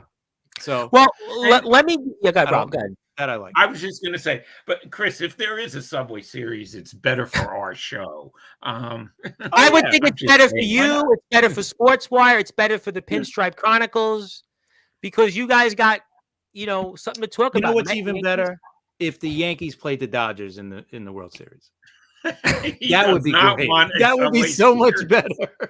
He does not want a Subway Series. Well, Rob probably knows people that were Dodger fans that would think it's the New York rivalry still. Hey, Chris, let's put it this way. If the Mets and Yankees did play, if there was a Subway Series, do you think the Mets could beat the Yankees in a Subway World Series? Absolutely. The Yankees are not that good. You know what? Yeah, they're going to beat Cleveland probably, right? They're up 3-1 now. I mean, you're going to go back to Yankees. If Cleveland wins, you're going back to Yankees. I don't. And Cleveland really blew game 2. I mean, Cleveland played one of the worst games. I think Justin said it. You hear with us sometimes. They played one of the worst playoffs. You basically gave that game away. Yeah. I mean, I mean, the Yankees are probably going to be the favorite, but not by much. I don't think they're going to be a big favorite. And they shouldn't be. I mean, look. What the World Series. Who's really like? I just don't. I think anybody can win. Yankees should have swept Cleveland. And I'm not saying that good. No, I agree with that. Yeah, no, I think the absolute 100%. I agree with you. The Yankees bullpen is not good. Yeah, Yankees gave away yesterday's game. They gave that game away. That was a gift on a silver platter. We should think about it. When you put the tail of the tape, Yankees and Mets next to each other, I think the Mets probably check off more. I mean, lineup, I would say I give the edge to the Mets.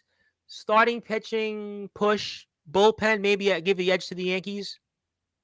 No, I think the bullpen with the Mets because they got that bullpen. Have you watched the playoff series? No, but you guys actually have a closer. We don't. We're just winging it right now. Yeah. But listen, the Mets did sweep the Diaz is like an automatic, but when he's on.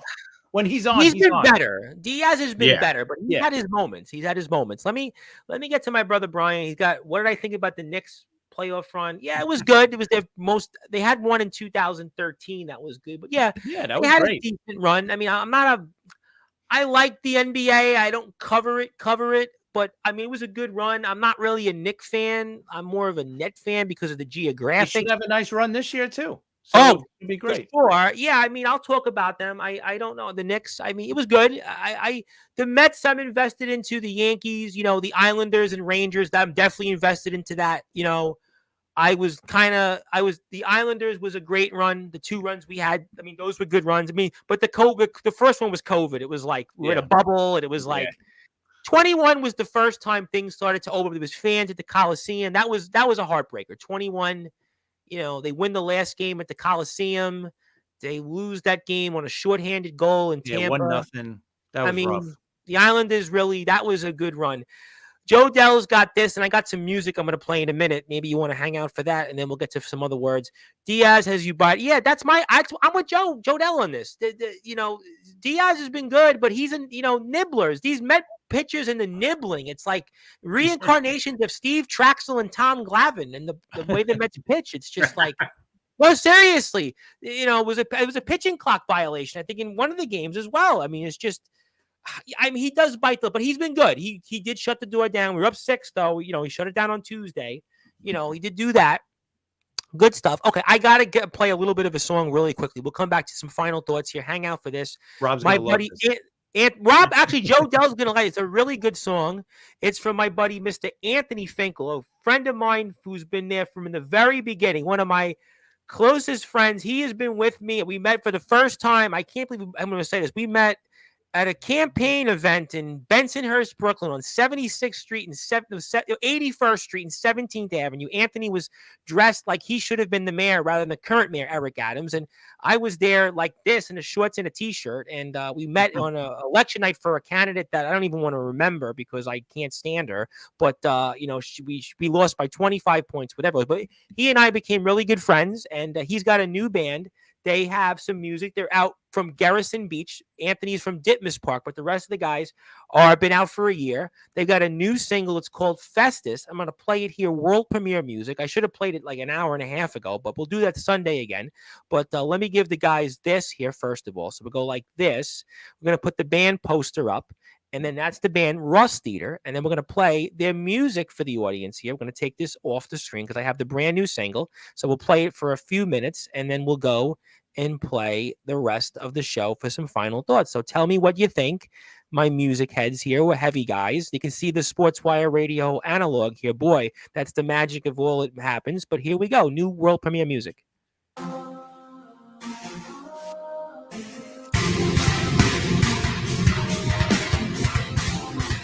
This is called Festus. It's the first single from the band Rust Eater. And they come out from Brooklyn, southern Brooklyn, Ditmas Park, and Garrison Beach. And here's the band now. You see the scope just on the eyes. We let the border shine of differences. Our fame, our patterns of our ignorance. And now we see it open every day. Close your eyes till you get the strike. Passing out at almost 6 a.m. Waking up feeling so pathetic. There it is, a new single came out. They're going to be coming and local guys from the community also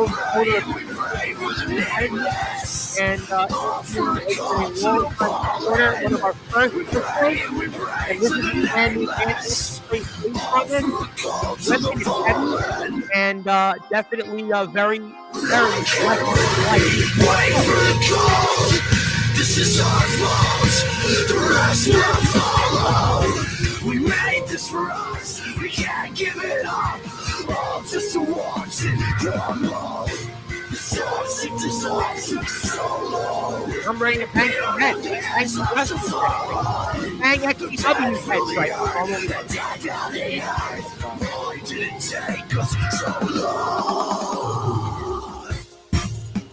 Dramatic fashion, man. Put them all on and blast and all the ones that demand the action. Got a little rap left here, a little rap pop. New metal here, got a lot of pride, very aggressive, very packed, hard, underground. Everything is fake and we're not okay. I know you're late today, that we're not the same. You don't have to pay, throughout all Sportswire Radio platforms, we thank you guys.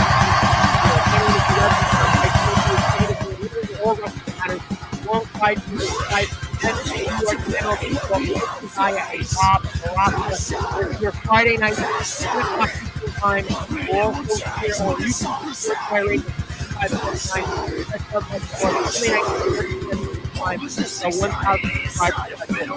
And Russ here, and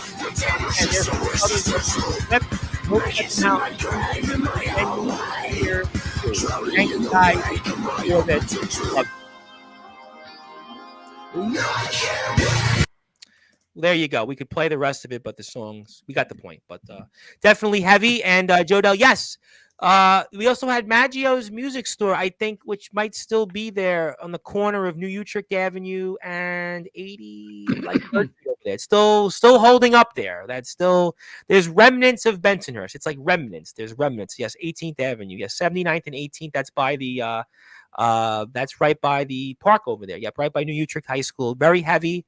Zilla liked it. There you go. See, we got some fans. People liked it. Yes, very heavy, Zilla. Very wrestling like there. Very wrestling. My brother liked it. I didn't know if he was a heavy music fan, but he said it was insightful commentary. Appreciate that very much. Appreciate that. Okay, all right.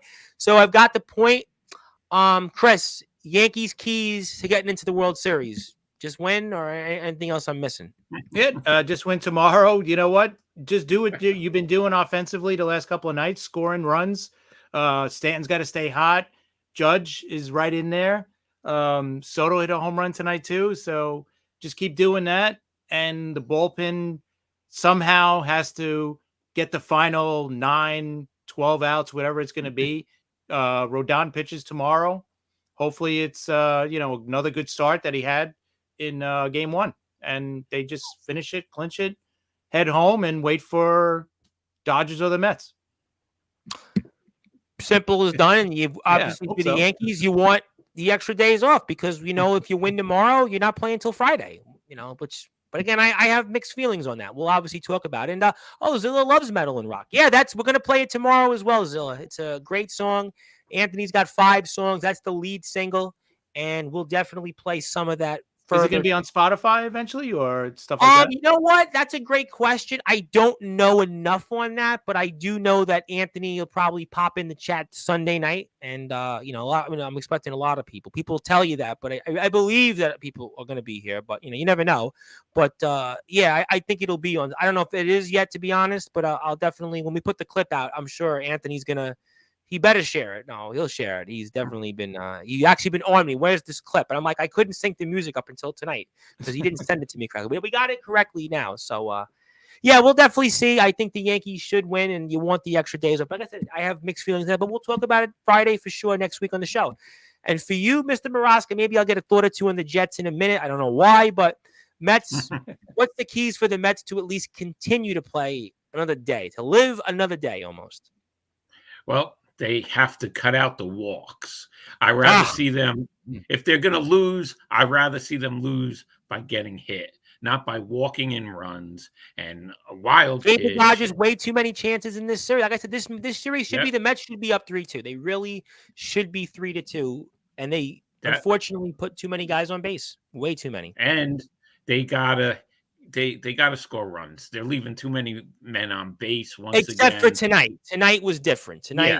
Except for tonight, but I'm talking about the rest of the series. So those are the 2 keys. Don't walk everybody. Pitch to Ohtani. That guy's a pain in the neck. But yeah, I know. You got to pitch to him, and if you don't, you're facing Betts. You got Freeman. You got Hernandez. You have to pitch him to somebody, right? You have to pitch to somebody. Yeah, you got to pitch to someone. So stop the walks already. That's the key. Stop walking guys and score runs, and just do what you've been doing for the whole make them earn it, right? That's it. That's it. Make them earn it. Earn it. Yeah, exactly. You'd rather see them. Listen, if they're going to win, you want to see them win. Them doing it, not you giving them the runs. Walking the first 2 guys in the inning. Then you're in a hole. You're always in a hole. This series, the Mets have been in a hole most of the time. It's got to stop. So we'll see what happens. And, I would like a Subway Series, but if there's not a Subway Series, I don't care either, as long as the Mets get in. But sorry, Chris. We'll talk you about got the harder, Rob. We got the harder, to say it. We have a very narrow path right now. Definitely. Road. Yeah. I mean, it can be done, definitely. I mean, Arizona did it last year for sure. Arizona did do it. So, listen, it's possible. The Dodgers have a scary lineup. Texas won 2 on the road last year. So, all right, there is, it's proven, but I don't know. I mean, listen, I'd love to see a 7th game at the least, like 7-game playoff baseball, and we'll see what happens. At least it's been a better Mets season than the Jets, real quick, right? I would think so. Chris, those 2 field goals on Monday night. What the hell? I gotta say something. Why is Greg Zuerlein still a New York Jet? I don't know. I know they tried out like 3 kickers this week. I don't know if either one. I said that to my other brother who was at the game. I said, why would the Jets not get rid of a kicker who cost them 2 games this season? The Jets should be 4-2. Honestly, there were 3 makeable field goals. The Jets are 4-2. It's a different story. They talk about 2-4, and the way the AFC is set up, I don't know. My buddy Shane Davidson's here, and I'll come back to him in a minute. But the Jets, I don't know. The White Sox had a better season than the Jets. I don't know about that. Yeah, you know what? They need to win, Sunday night, because Pittsburgh is one of the teams that they're chasing for a wild card. I think the Jets go 2-5. The Jets are 2-5. I think. Yeah.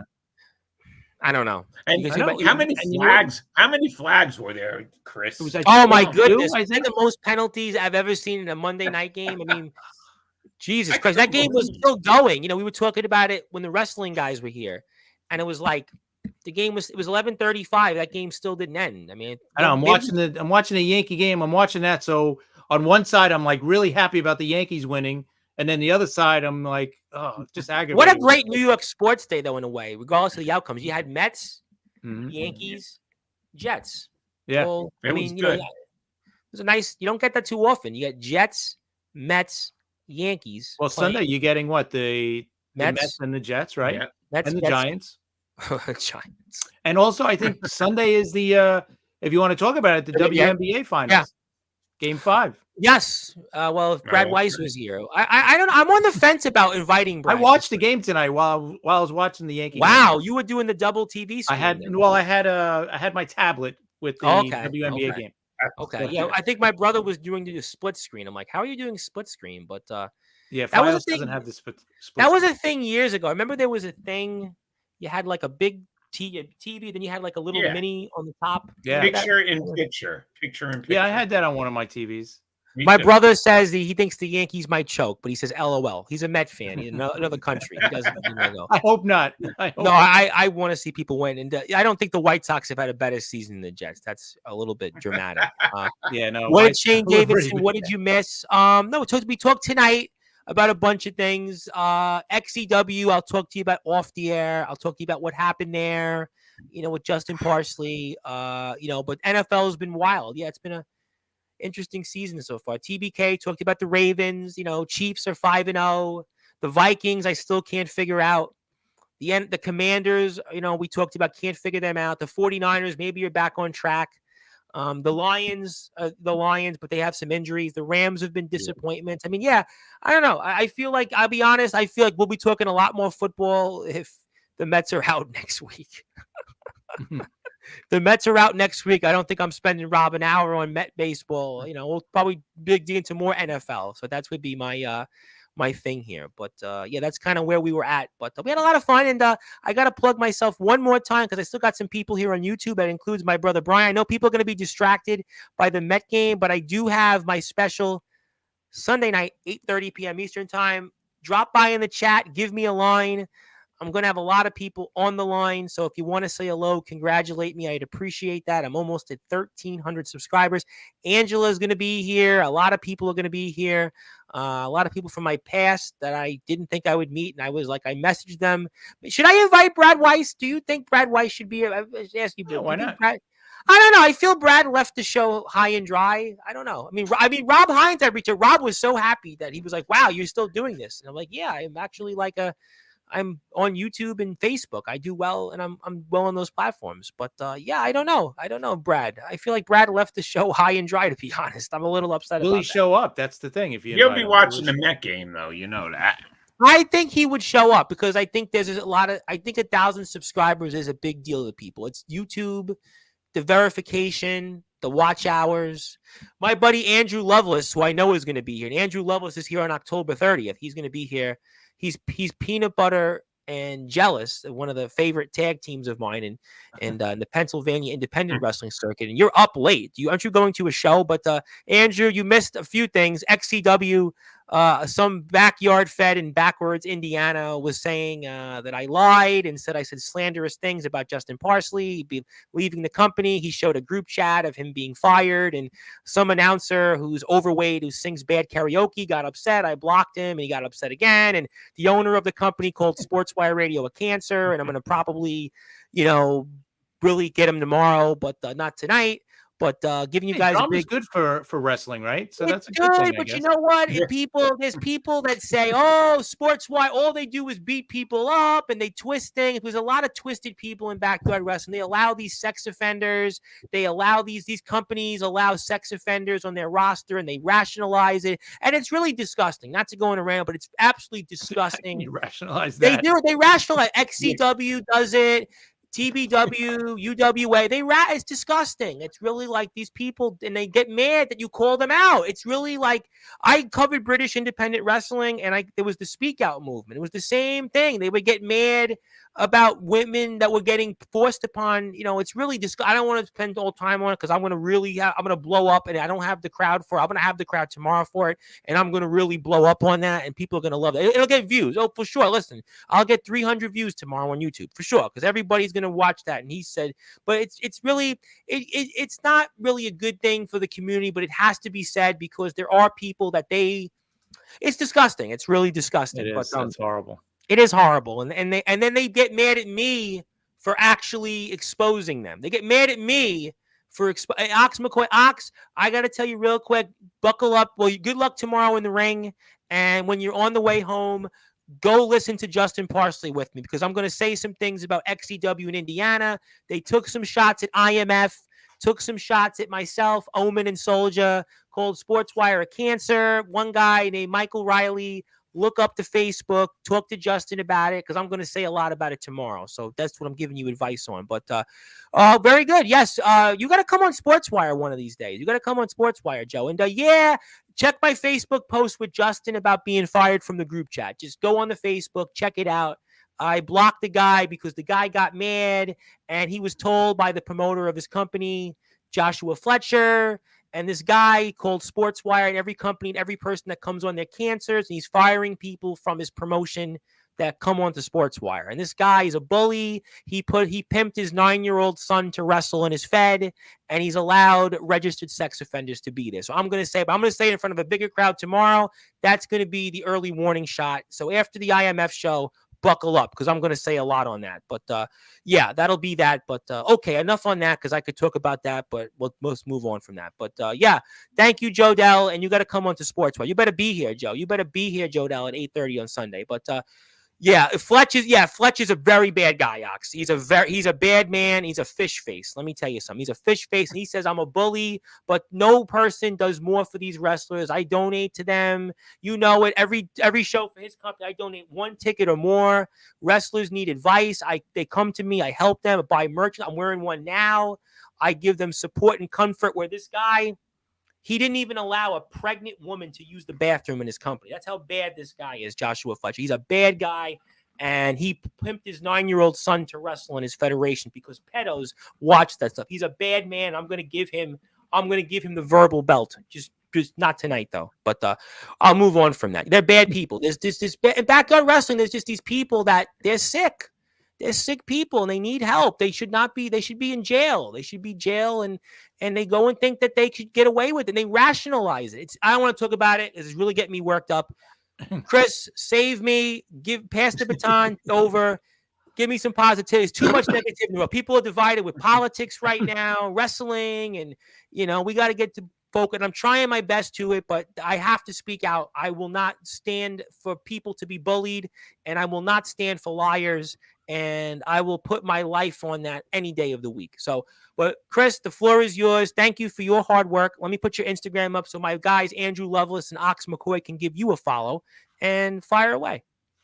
Yeah. Thanks, Tom. Rob, always great to chat. Yankees 1 win away. Hopefully they finish it up tomorrow so they can head home and just kind of relax and wait for whoever wins out of the Mets and Dodgers. It was I wouldn't say ugly win, but it was a stressful win tonight. Hopefully It's not a stressful win tomorrow. Hopefully it's a nice, relaxing win. A nice little blowout would be great, but I doubt it. It'll be just like it was tonight. So, and then of course, like we just said about the Jets are in a must-win situation. They're 2 games out of first place now. So Buffalo's probably going to pull away in the East, so their only shot to get to the playoffs is a wild card. And they're behind there too. So, and Pittsburgh is one of the teams that they always have a winning season. By the way, always have a winning season. Yeah, they're always there. They're always 9-8. 8. They're always right around there. So 19 consecutive winning seasons. 19. And what's amazing is they're 4-2 with Justin Fields, and they're going to Russell Wilson this week, which I think might help the Jets because Justin Fields could run. Russell Wilson was a good scrambling quarterback Years at one ago, time. not now. he's- Not now. Yeah. No.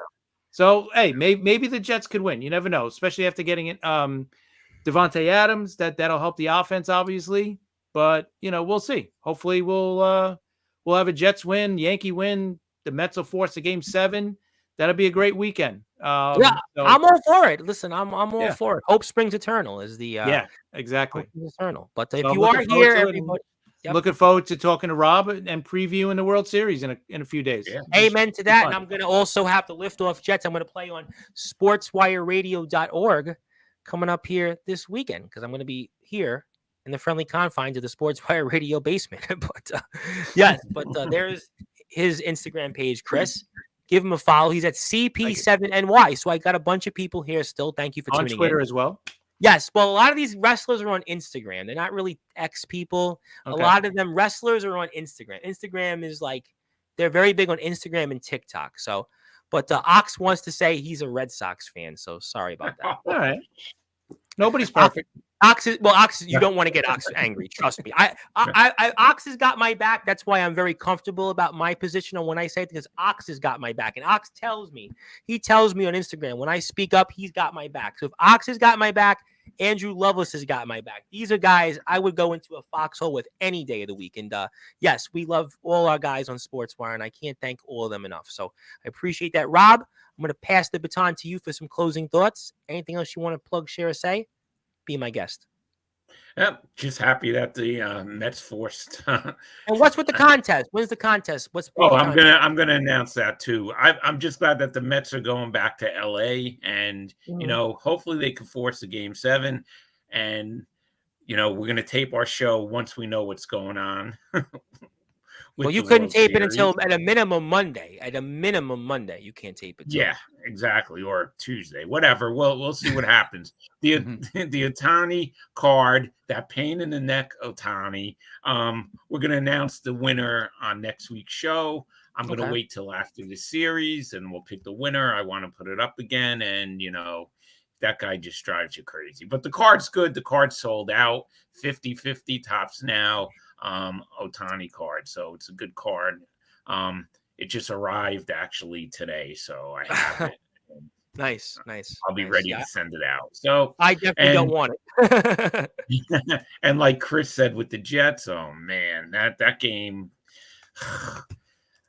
it was just horrible. They're blaming the wind for the missed field goals. Come on, I don't. Kicker had, 2 games in a row. Yeah, that's right. So But you know what? Minnesota. Real quick, both of those games, it should have never came down to a missed field goal. You're right. It shouldn't have. They should have scored. Yeah, Rodgers looked good on Monday. Listen, Rodgers moved the ball well. He wasn't the problem. But unfortunately, it's what it is. And the Jets are 2-4, and it's the same old Jets. And I'm almost afraid to listen to you and Sharman talk about it on Sportswire. I listen to it when you guys play on the radio. I don't really listen to Spotify because I have to promote my brand, but I listen to it. We love that, but I don't know. I'm almost feeling like doom and gloom with football, but we'll, maybe we won't talk about it. Maybe if the Mets somehow go and the Yankees are in the World Series together, we'll, talk about the Subway Series for 2 hours. Who knows? That'll be fun, right? But Sunday night, I'm here 8:30 p.m. My 1,000 subscribers special. I hope everybody tunes in, says hello. I have a lot of surprises from my past. I can't thank people enough for their support. I also want to thank my home communities in Staten Island and Brooklyn who got me to 1,000 subscribers. I wouldn't be anywhere without my community. They have been with me from day one. Day one, they've been with me. Not the wrestlers. They came later on. Not the colleges, not the news people in politics. It was the people in my own communities who believed in me. So I can't wait to say those words then. But obviously, we love our wrestlers. We thank every of them, Andrew and Ox. And Joe Dell's been there since almost day one. And he's got the new music, by the way. Dun, dun, dun, dun, dun, dun, dun. He's got the music that he plays for these guys. The New York MLB Talk. It's on sportswireradio.org. I don't have much of a voice. I've talked all night. You guys have done a great job. Had a lot of fun. Nice turnout here in the last 45 minutes. Nice comments. And Zilla, God bless you. Zilla will go into the Hall of Fame. Shane Davidson. Maybe I'll chat with you if I have a voice later. And Anthony Finkel, thank you for the new music. And fellas, thank you so much. Keep up the great work. And we'll see you guys Friday, I would hope. And maybe Rob will be happy, and Chris, you'll be breathing a sigh of relief. Who knows? All right, that was Chris Pagaya, Rob Maraska. They are the co-hosts, the tag team with wrestling terms of the New York MLB Talk. My name is the Reverend Tom Bryce, your voice figuratively and literally where all wrestling matters and all sports matters. I want to thank Randy Dillon and TBK for coming on the first half of the show. I'll be here tomorrow, 8 o'clock Eastern time with Mr. Justin Parsley and alongside Jack Spade and Josh Wolin. And I'll be here 8:30 p.m. with my 1,000 subscriber special. Thank you so much, everybody, for tuning in. God bless all of you. Can't wait to celebrate this weekend. And good morning, good afternoon, good evening, wherever you are on the number one global radio station, that's Sportswire Radio, where all wrestling matters.